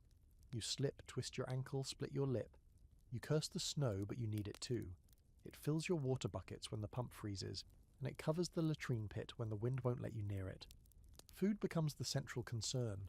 Whatever you harvested is long gone or has grown suspiciously soft. Root sellers offer turnips, carrots, and potatoes, but they're shriveled, frost-kissed, and barely edible. You boil everything, again and again. Soup made from bones, or sometimes just the idea of bones. If you're lucky, you get a scrap of meat, fatty, unidentifiable, and cherished like gold. Salt pork is a miracle, but it's usually gone by mid-January. Some nights, you dream of butter. Just that. Butter. A yellow smear on bread you don't even have. You wake up salivating and furious. One time your neighbour shared a jar of goose fat, and you treated it like pudding, spooning it out slowly and licking your lips while your stomach both thanked and hated you. And then there are the animals. The ones you haven't already eaten have to be kept alive, and that's no small task. The barn is colder than the house. The cow's breath freezes in mid-air. The chickens stop laying. You find one dead, stiff as firewood, and have to decide whether to bury it or boil it. You boil it. Burial is for spring. Illness comes with the cold, and it doesn't knock first. A child starts with a sniffle and is buried a week later. Old men lose track of their toes. Frostbite, they say, like it's just another chore. You once knew a girl who fell into the river while fetching water. The cold seized her lungs. She made it home barely, but she never walked quite right after that. People say she was never quite right in the head either, like the cold reached in and took something more than just warmth. You take precautions where you can. Hot bricks wrapped in cloth at the foot of the bed, socks patched together from other socks, boiled vinegar in a bowl to clean the air. But when your breath freezes in front of you and your fingernails turn grey, you start to wonder if all the layers in the world could ever make a difference. You light a candle and watch it flicker, pretending that tiny flame could fight the night. And then sometimes comes the fire. When heat is so scarce it becomes dangerous. Chimneys clog with soot, sparks land where they shouldn't. Someone falls asleep too close to the flames. You wake to screaming, to smoke choking your lungs, to your mother throwing water from a cracked basin that's half ice. You've seen cottages burn to the ground, watched neighbours stand barefoot in the snow, weeping as all they owned melted into ash. You don't run toward the fire. You run through it, grabbing what you can: a kettle, a blanket, a child. Anything else is a luxury. Once you heard of a boy who drank antifreeze, not on purpose, just a bottle of something from the back of a cart, sweet and strange, a gift from a cousin who knew a man in town. It killed him within a day. You don't even know what antifreeze is, but you remember that story every time you drink anything unfamiliar in winter. Historians often debate how Victorian rural communities handled winter. Some claim the camaraderie, the gathering of families, the shared resources, the storytelling, helped them survive. Others argue the season exposed the brutal gaps in the system. The inequality, the neglect, the utter lack of preparation. Both are true. Sometimes the village came together. Sometimes it just crumbled in slower motion. You don't hope for spring anymore. Hope feels naive when your fingers are too stiff to sew and your legs tremble just from walking to the outhouse. You endure the season like you endure everything else. You mark the days by the frost patterns on the window, by how long it takes the fire to catch, by how many socks you're wearing, and whether or not you can feel your toes. When the snow finally begins to melt, it's not joy you feel, it's caution. The thaw brings floods, mud, disease. Things buried start to rise, rotted vegetables, broken tools, memories you tried to forget. But it also brings bird song. The first one you hear makes you stop in your tracks. A robin, maybe, or a lark. It's not singing for you, but you let yourself pretend it is. You survived, just barely, and you'll have to do it again. But for now, the air no longer hurts when you breathe it. That's something. The fair arrives like thunder on a sunny day, sudden, loud, and full of barely contained chaos. You hear the first rumours a week before, that a cart's been spotted on the old road, that the tinkers are coming, that someone saw a dancing bear near the toll bridge. By the time the tents go up in the meadow past the church, the entire village has lost its collective mind. Children skip chores, old men sharpen their coins, and even your grimmest, most joy-resistant neighbours start scrubbing their shoes and planning excuses to wander down just for a look. You go, of course, everyone does. You put on your cleanest shirt, the one that only smells mildly of smoke, and you follow the crowd across the fields. The path is a mess of footprints, churned mud and chicken feathers, but you don't care. You hear the music before you see the fair itself. A shrill pipe, a drum, a fiddle playing far too fast for its own good. It's irresistible. You break into a jog, then suddenly there it is, a chaotic sprawl of tents, carts, wagons and shouting. Smoke from roasting meat curls into the air, mixing with the scents of sweat, ale, sawdust, and that one particular fairground smell that could only be described as goat-flavoured panic. The fair has no organisation, no logic. It's part marketplace, part performance, part fever dream. You can buy a roasted eel, throw a rock at a painted target to win a sausage, and watch a woman pretend to be possessed, all in the same 5 minutes. The first thing you do is try not to get robbed, because you will get robbed if you're not careful. Pickpockets are everywhere. Boys with quick hands, girls pretending to drop things so you'll look down while their friend slips a finger into your purse. You keep your coin tied inside your shirt, and still, you pat your chest every few minutes just to make sure it hasn't evaporated. But even the threat of thievery can't spoil it. For one glorious day, the village isn't just mud and misery. It's colour, sound, movement. You gape at the man juggling fire while standing on a barrel. You shriek with laughter when the strongest woman in Yorkshire lifts a pig above her head and dares the audience to do the same. A few brave lads try and nearly rupture something. Then there's the food. It's all bad for you. All of it. Greasy pies with fillings that defy classification. Bread so stale it could be used as a weapon. Sticky buns covered in something that might be honey or might be glue. You eat it all. Your stomach rebels almost immediately, but you keep going because this is the only day of the year where you get to choose what you eat, even if your choices are questionable meat or definitely poisoned apple. You drink ale that was likely brewed in a barrel last cleaned during the reign of Henry VIII. It burns going down and makes you feel warm enough to take off your scarf. Within the hour, you're flushed, dizzy and arm-wrestling a farmer's son while two travelling musicians play a tune that sounds like it was written for drunkards and pigs. The fair isn't just about fun, it's also about business. Peddlers hawk pots, pans, ribbons, lace and miracle cures. Cures being used loosely. One man swears his tonic can regrow hair, fix your bowels and make your husband stop snoring. You buy a tiny bottle just for the novelty. It tastes like vinegar and regret. You pass a fortune-teller's tent. It's draped in tattered red cloth, and inside sits an old woman who stares at you with glassy eyes and murmurs, "You will cross water soon." You nod, though the nearest body of water is a pond full of dead frogs. Still, it's exciting. You feel important for a minute, like fate might care what happens to you. There's always one act that crosses the line. This year it's a man who lets a badger bite his arm while he sings a hymn. People cheer, coins fly, you wince. Someone next to you says they saw him last year with a different arm. You don't ask. By evening, the fair becomes something else, something darker. The laughter gets louder, more desperate. The shadows stretch. People drink more, argue more. A fight breaks out near the jugglers, and someone gets knocked into a tent pole. The whole thing collapses, sending pies and curses flying. The music doesn't stop, though. It never stops. Then come the lovers, hidden behind carts, in the hedgerows, slipping off hand in hand into the woods. If you're one of them, you don't care who sees. If you're not, you pretend not to notice. The fair always births a few scandalous stories, and by morning someone's virtue is gone and someone else is pretending they were never there at all. Here's a peculiar fringe fact. Some rural fairs used to feature mock weddings, temporary unions blessed by a costumed priest in a clown wig. Just for laughs, they said. But a few couples took it seriously, and there are documented cases of people claiming their fairground wedding counted legally. The courts disagreed. Eventually you stumble home, pockets empty, belly aching, ears still ringing from the fiddler's final tune. You smell like cider, sweat, and burnt sugar. Your feet are blistered.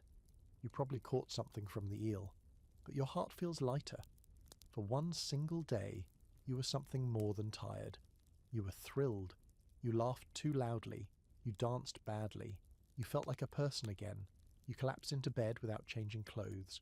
Your mother mutters about your muddy boots.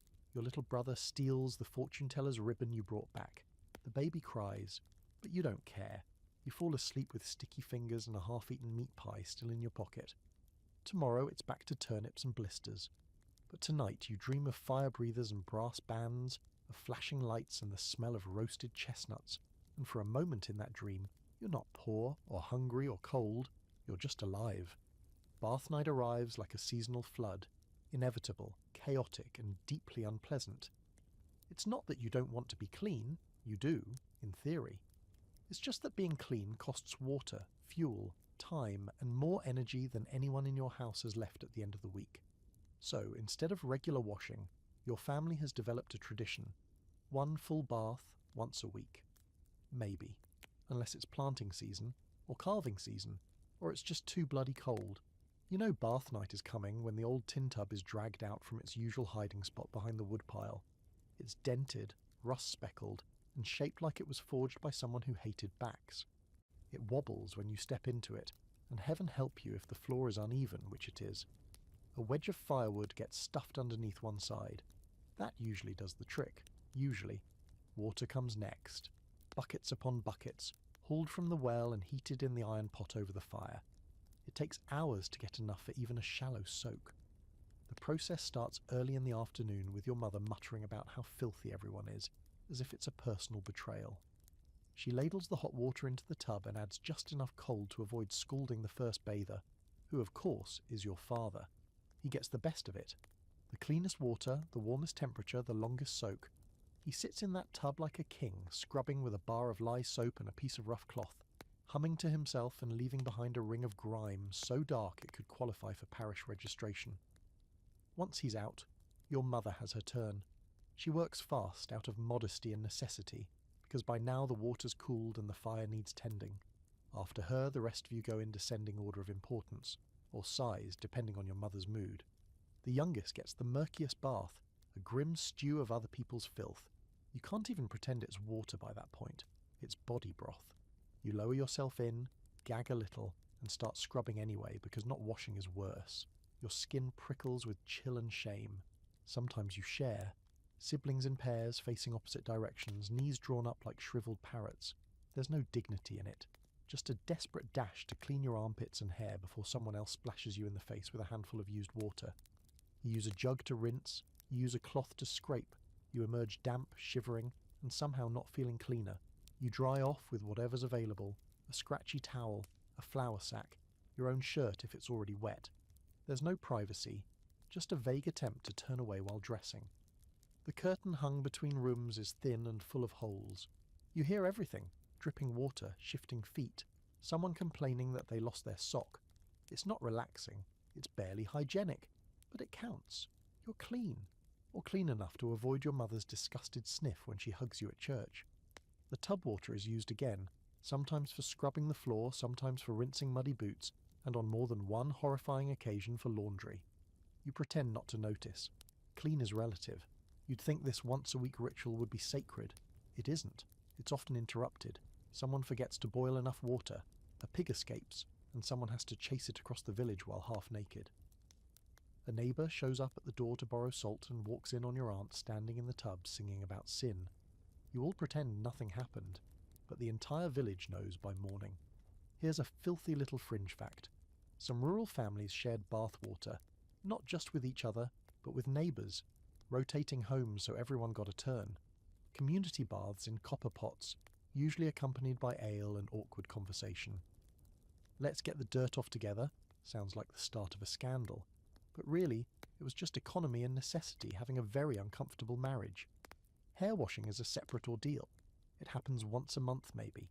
You heat water, use soap so harsh it turns your scalp red, and try not to scream as your mother drags a comb through the tangles. Lice fall out like confetti.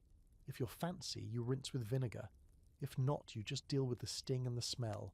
You braid your hair tight to keep it from getting worse. It does anyway. Soap is homemade or bartered. It smells like ashes and regret.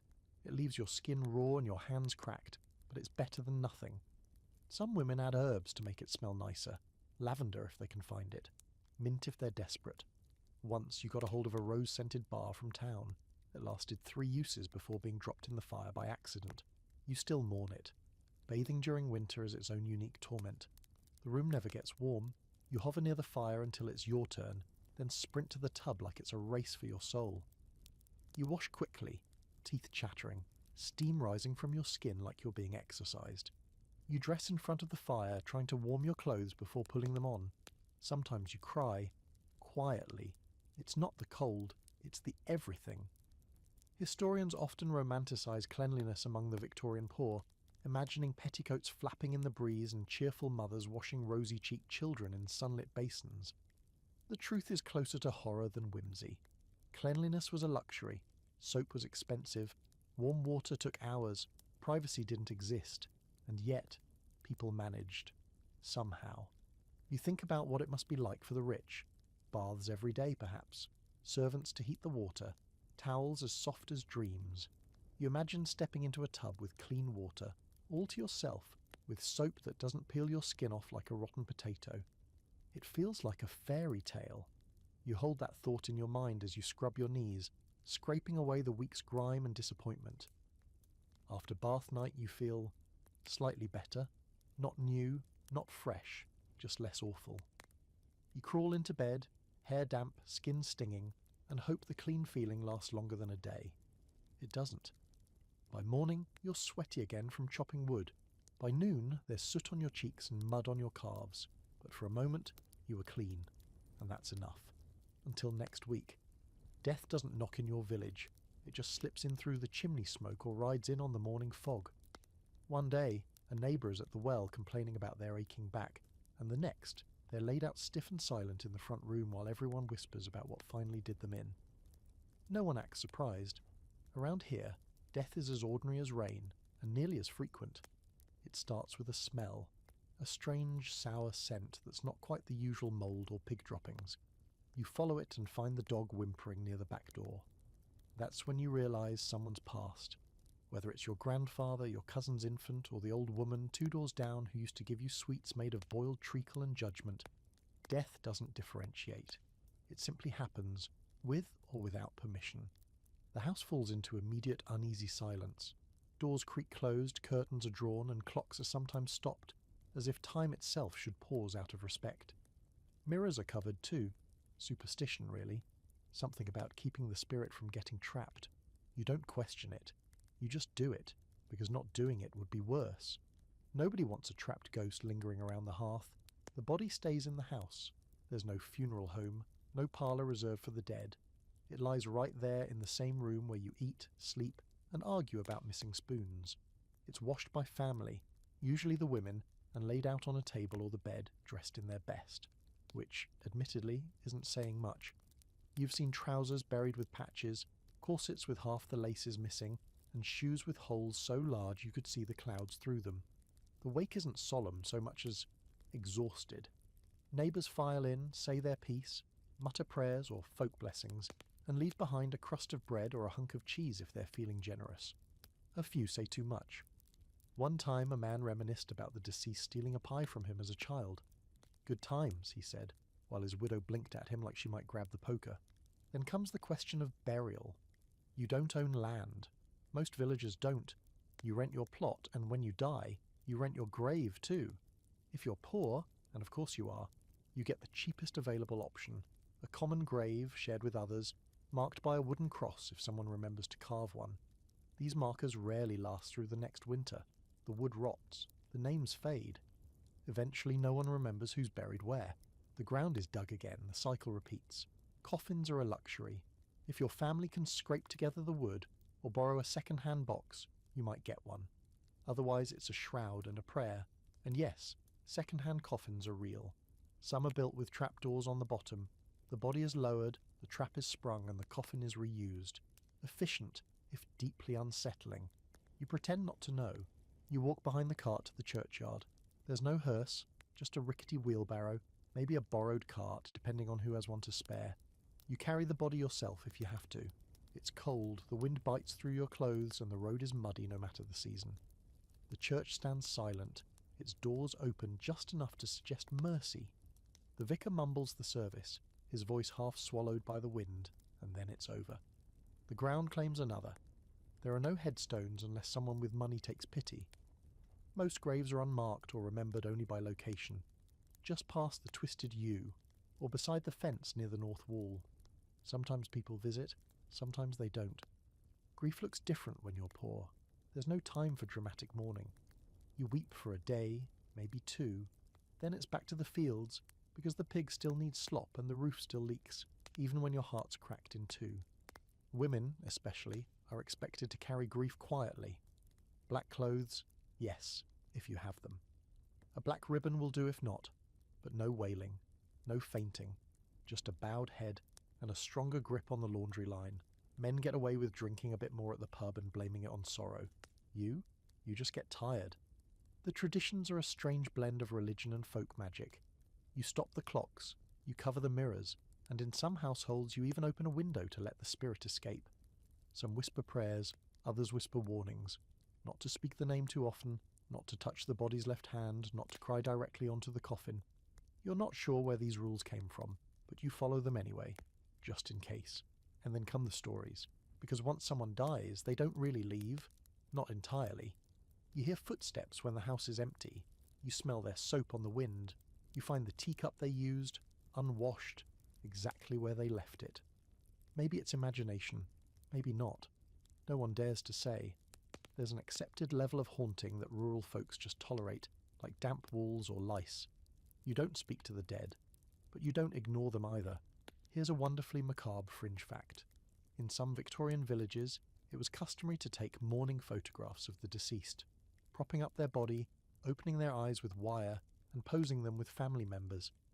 It sounds unthinkable now, but it was considered a final loving memory. You've never seen a camera up close, but the idea chills you. Not the death, but the pretending, the attempt to freeze a moment that's already gone.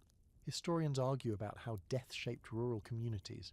Some say it created stronger bonds, forged through shared grief and communal ritual. Others point out that it hardened people, forced them to move on too quickly. You suspect both are true. You've seen people cry while peeling potatoes. You've seen laughter at funerals, not out of joy, but sheer exhaustion. Children learn about death early. There's no sheltering them. They help wash the body. They see the burial. They ask questions that no one knows how to answer. You knew death before you knew how to spell your name. You stopped being afraid of it around the same time you realised your life wasn't guaranteed to last past the next harvest. But even now, even with all you've seen, there's a weight to it. A pause in your breath when someone coughs too long. A glance at the sky when a baby won't stop crying. A silent prayer when someone's late returning from the fields. You don't fear death exactly. You just wish it would stop dropping by so often, and you wish, deep down, that when it finally comes for you, someone will care enough to remember your name. Entertainment in your village comes in two flavours, mildly pathetic or deeply unhinged. There is no theatre, no music halls, no novels being passed around, unless someone's uncle stole a penny dreadful from the town library and is now hiding it under a floorboard like it's contraband. You don't have leisure time per se. But when the work is done, or at least ignored long enough, people will scrape together what little imagination they have left and try to have fun, in their own strange, grubby, sometimes dangerous way. The most common form of entertainment? Each other. That's right. People. You. Your family. Your neighbours.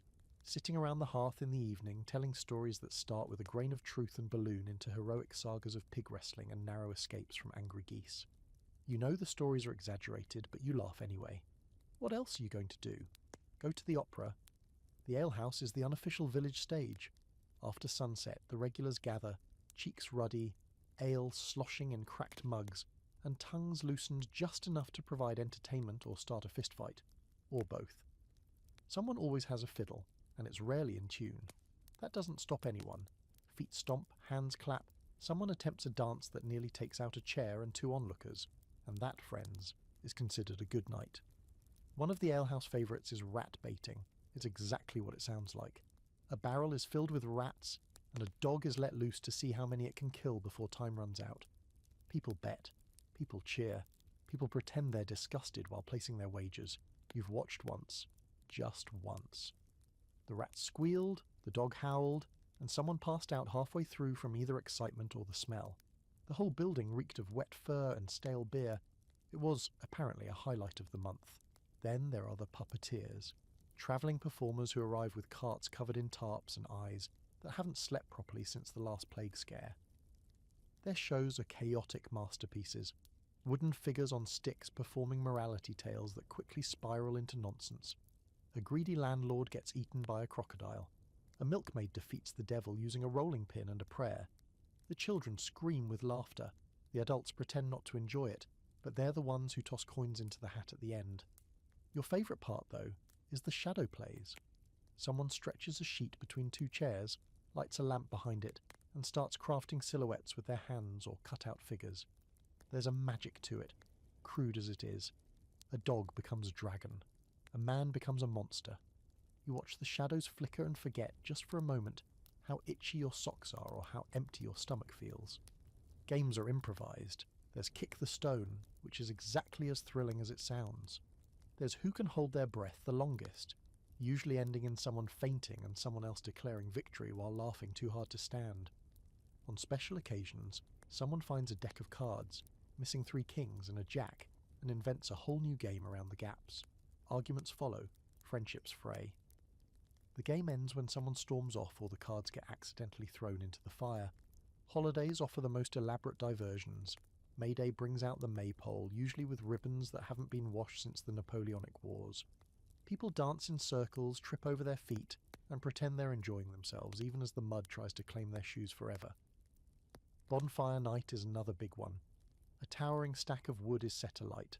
Someone burns an effigy of a political figure nobody really understands, and children throw potatoes into the flames, which then explode spectacularly and singe someone's eyebrows. And then there's the entertainment that isn't exactly planned.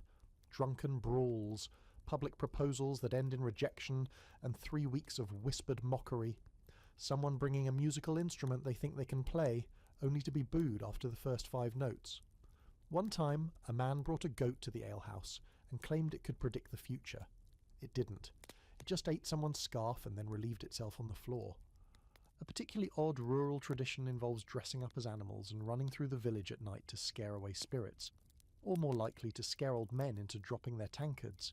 You once joined in, with a fox mask made of burlap and buttons. You tripped over a bucket and tore your skirt, but you swore you saw something flicker in the dark that wasn't entirely human. You still don't know what it was. Probably just a trick of the moonlight. Probably. Fringe fact of the night. In some Victorian villages, tooth-pulling was considered a form of entertainment. That's right. A travelling dentist would set up in the square, invite spectators, and yank teeth from screaming victims while children clapped and old women cheered. Bonus points if the tooth came out with a satisfying pop. You once watched someone get their molar removed with what looked suspiciously like a fireplace tong. They passed out, the crowd loved it. Of course, there's always music. If someone has a fiddle, a pipe, or even just a strong voice, you've got yourself a show. You sing too, when no one's listening. Folk songs mostly. Dark little lullabies about babies stolen by fairies or sailors drowned in storms. Even the happy songs have death in the third verse. It's tradition. Historians like to talk about how rural life was simple, and they don't mean it as a compliment. But what they don't get is that you don't need much to be entertained. Just a story, a shadow, a terrible song and a mug of something warm. You make do, you have to. You go to bed some nights with laughter still echoing in your ears. Not often, but enough. And sometimes that's better than food or warmth or new boots. Sometimes it's the only thing that reminds you you're still human, that there's still a spark inside all this muck and misery. So you laugh, you dance, you tell a story that's too wild to be true but too good to skip. Because in a life like this, joy is rare, but not impossible, and that's worth staying up for. You've always dreamed of leaving, not in a lofty romantic way, but in a desperate throat-tightening, anywhere but here kind of way. Because as much as you try to find moments of joy in the soot, the gossip, the bathwater stew and the rat-based sports, there's a part of you that knows this village is not the whole world. There's something bigger beyond the hedgerows. You can almost smell it. Salt air maybe, or factory smoke, or fresh bread that didn't come from flour with weevils in it. The idea of escape flutters around your head like a trapped bird. Some days you squash it down with chores, other days it pecks at your ribs, and once in a while, someone, usually a second cousin who owns exactly one book, mentions emigration, and suddenly your ears perk up. That's the word, emigration. A one-way ticket to somewhere distant and mythical, where the ground isn't just slightly soggy forever, and you don't have to share your bed with lice and your dignity with the local gossip circuit. You hear about the schemes first through whispers. A man in town collecting names for passage to America. Another in the next village who says he has a contact in Canada. Free land, they say, better wages. No landlords breathing down your neck. It sounds perfect. Too perfect, which of course means it probably is. Still, people do go.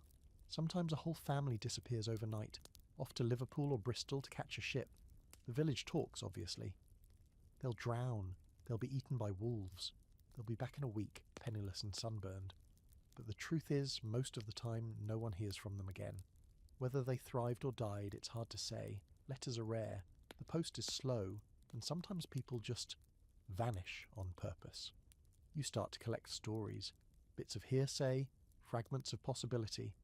One girl says her cousin got a job in New York making dresses for rich ladies, even got her own room with wallpaper. Someone else says their uncle was given 10 acres in Australia just for showing up with a pulse and 2 usable limbs. You have neither cousin nor uncle, but you do have a pulse and some limbs. You count that as progress. Then come the recruiters, smiling men with 2 smooth hands and shoes that aren't covered in mud. They set up in the square or the alehouse, waving leaflets and talking fast. They say things like New World, Gold, and Escape the Drudgery. You don't understand half of what they say, but it's the tone that hooks you. Hope with a side of salesmanship. One recruiter offers you a spot on a ship bound for Boston. You ask how much it costs. He says, not much. You ask again. He says, only your soul. Then he laughs. You don't. You've met enough smooth talkers to know that every cheap escape comes with a hidden trapdoor. Still, you're tempted. Who wouldn't be? Your daily life involves washing in rain barrels, sharing boots, and praying your cough isn't tuberculosis. You hear that in Canada you can build your own house. In South Africa there's sun all year. In America people ride trains faster than horses and eat meat every day. Every day. It sounds fake. You want it to be real. But here's where it gets grim.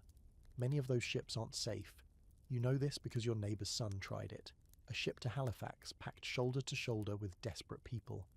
They ran out of food halfway across. Disease swept the deck. He arrived half dead and spent the next year sleeping in a barn fighting rats for scraps. He wrote home once, said he'd rather die in the old village than survive in the new world. Then the letters stopped. Fringe fact, some ships, called coffin ships, were so badly managed, more than a third of their passengers died en route. Cholera, dysentery, starvation. They weren't just names on a manifest. They were people like you clinging to hope and a hand-me-down coat, coughing in the darkness of a creaking hull. But still, you think about it, late at night, when the wind howls and your stomach growls in reply, when your little brother cries himself to sleep because he's hungry, and your mother just stares at the wall like she's forgotten how to blink. You wonder if there's a world out there where children don't have to share a sock, where laughter isn't rationed, where life doesn't feel like a punishment for being born poor. You know what it would take to leave. Some money, a name on a list, someone to write you a letter of recommendation full of lies. You could forge it maybe, or beg the vicar to speak kindly. You've thought about it. Not seriously, but not seriously either. And yet, you hesitate. Because here's the ugly truth. The village may be rotten, but it's your rot. You know the rules here. You know which patch of road always floods, which neighbour will lend you a spoon, which dog not to pet. Out there, it's all unknowns. You could arrive and be nothing, or worse, less than nothing. Just another face in the crowd with holes in your shoes and hope leaking out your ears. Historians often argue whether emigration was salvation or surrender. Some say it gave people a new lease on life. Others claim it broke families, scattered communities, and fed the machine of empire. For you, it's neither. It's a maybe, a what if. A story you tell yourself when the village gets too small, too loud, too cruel, and so you stay, for now. But every time a cart creaks through the village headed east, or a bird flies south with confidence you've never felt, you look up and wonder.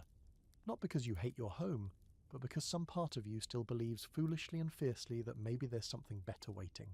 Somewhere, anywhere. And that belief, as fragile as it is, might just be enough to keep you moving. Even if your feet never leave the mud. They arrive unannounced, the way bad weather or unexpected babies do. Upper-class do-gooders, armed with clipboards, tiny spectacles, and the kind of judgment that drips off their voices like candle wax. Reformers, they call themselves. Philanthropists. Missionaries of decency. They come from cities with marble staircases and indoor plumbing, wearing stiff collars and faces that suggest they've never once dug a ditch or boiled laundry over an open fire. They look around your village like it's a museum exhibit of everything wrong with the world. You're told they mean well, that they've come to help. But the moment they step off the coach and start wrinkling their noses at your chickens, you have doubts. The first sign they're in town is the whisper of excitement from the vicar's wife. She suddenly starts using words like opportunity and improvement, and insists your mother starch her apron before church. There's a buzz in the air like something might actually change, and it does, but not how anyone hoped.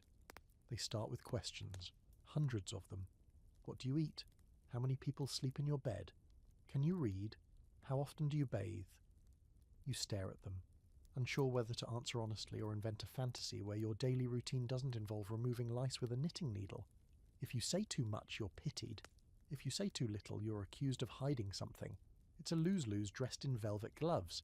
Then come the inspections. Not official ones, just visits. They tour your cottage like it's a haunted house, making polite sounds of horror at your cracked windows and dirt floor.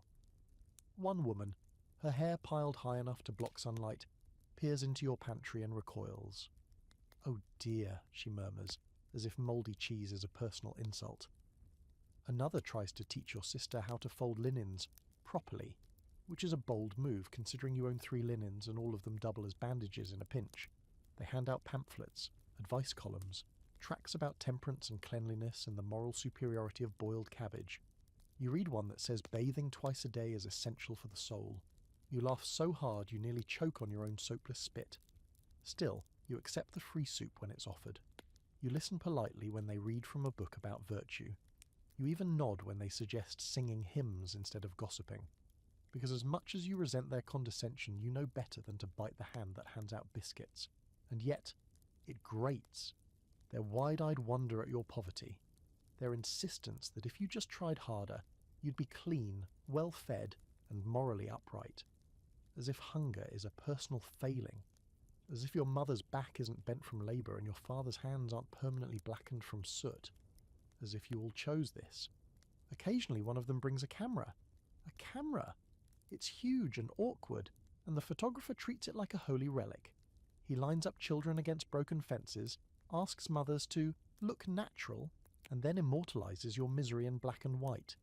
Later these photos will be shown at society events back in London, where people sip tea and marvel at how quaintly poor you look. And then there are the charity children. You know them by the shiny buttons and stiff new boots, given by some society with a name longer than the child is tall. The boots blister, the coats are too tight.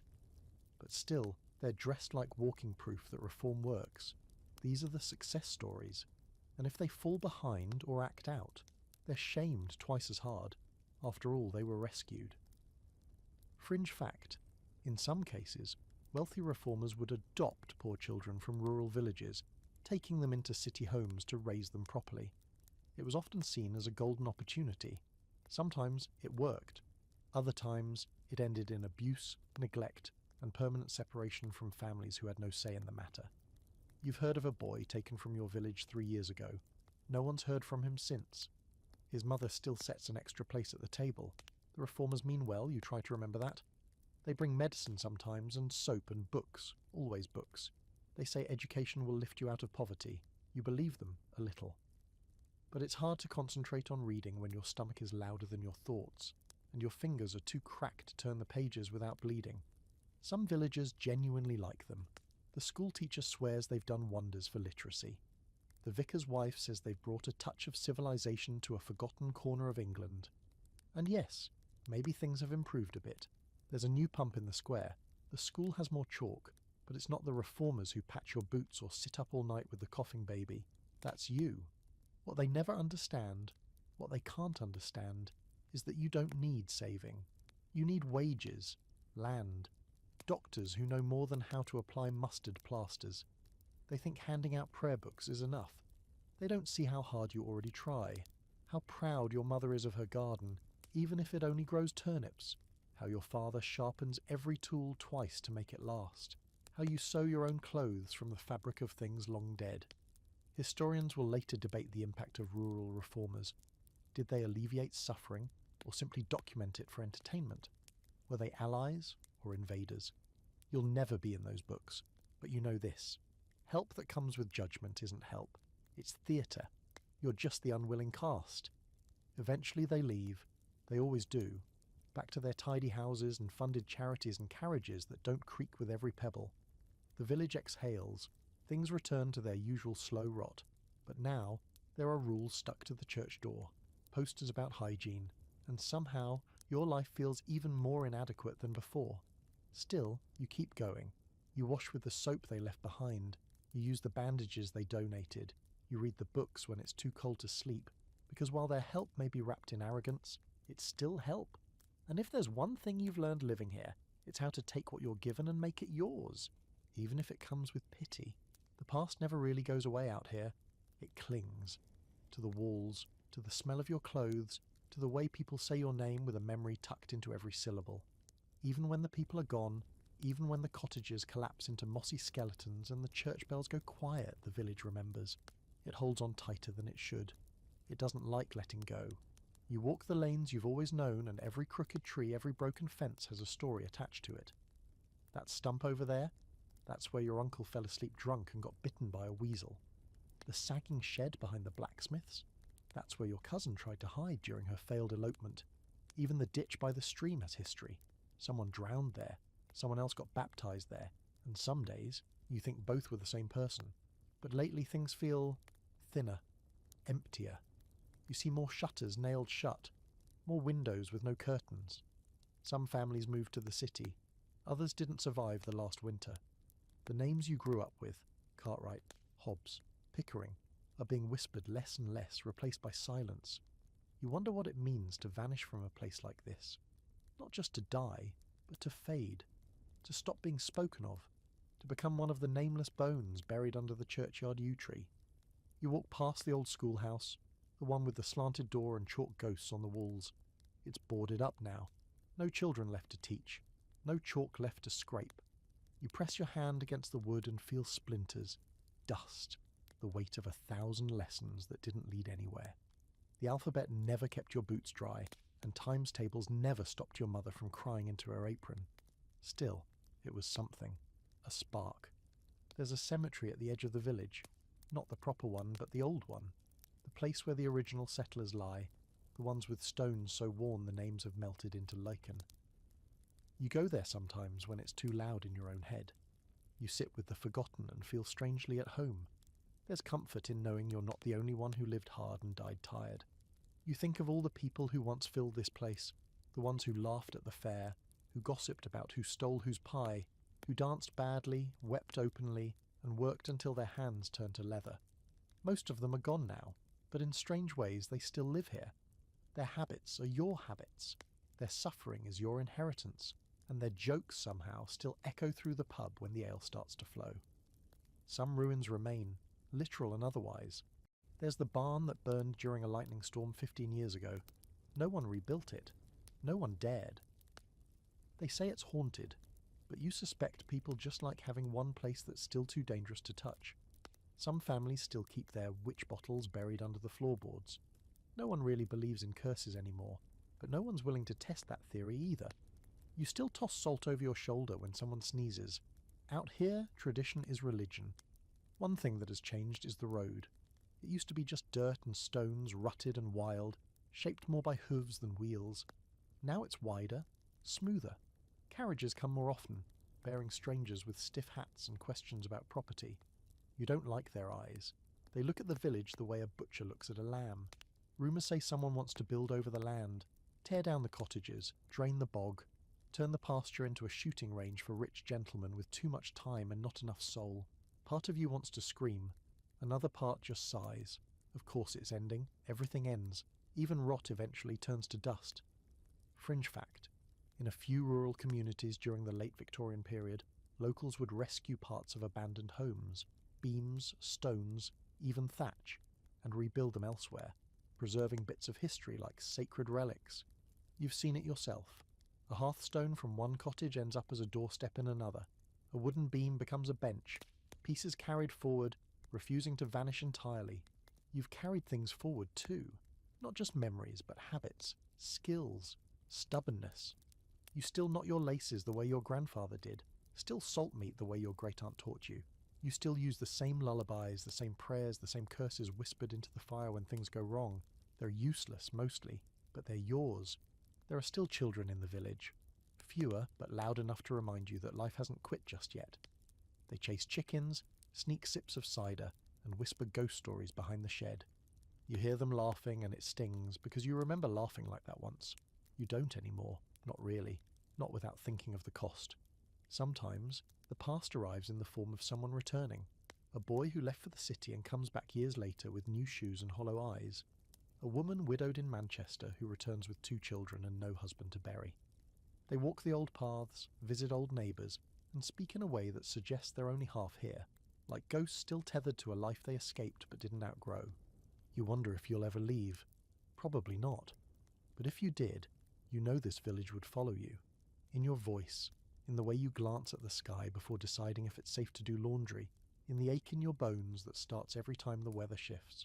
It would be with you always, like dirt under your fingernails, unseen but impossible to forget. Historians might study your kind and call you resilient, but they'll never know the full truth of what it meant to live here.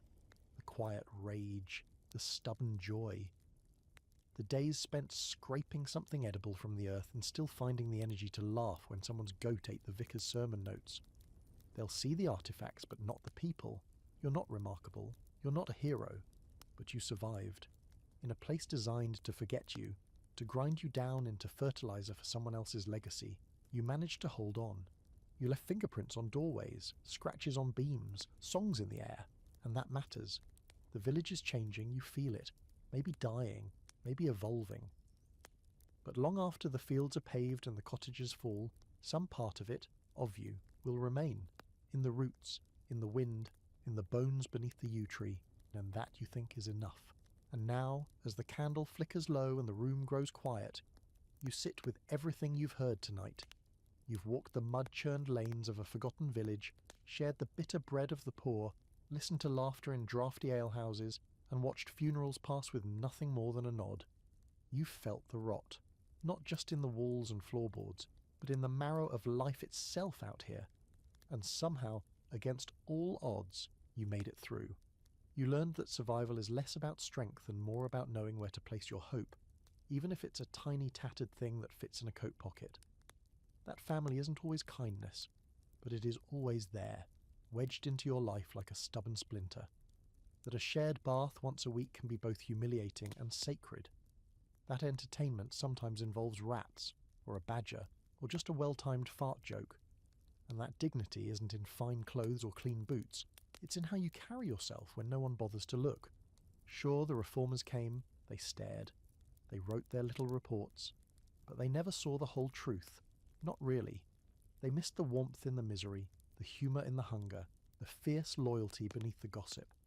They tried to name your suffering like it was a problem to solve, but they never understood what it felt like to grow up with cold feet and big dreams, with one eye on the weather and the other on your next meal. And through all that, you endured. Not as a symbol, not as a footnote in someone else's story, but as a person. Flawed, tough, tired, funny, loud, loving, occasionally lice-ridden, but real. You mattered. Not because of what you achieved, but because of what you lived through.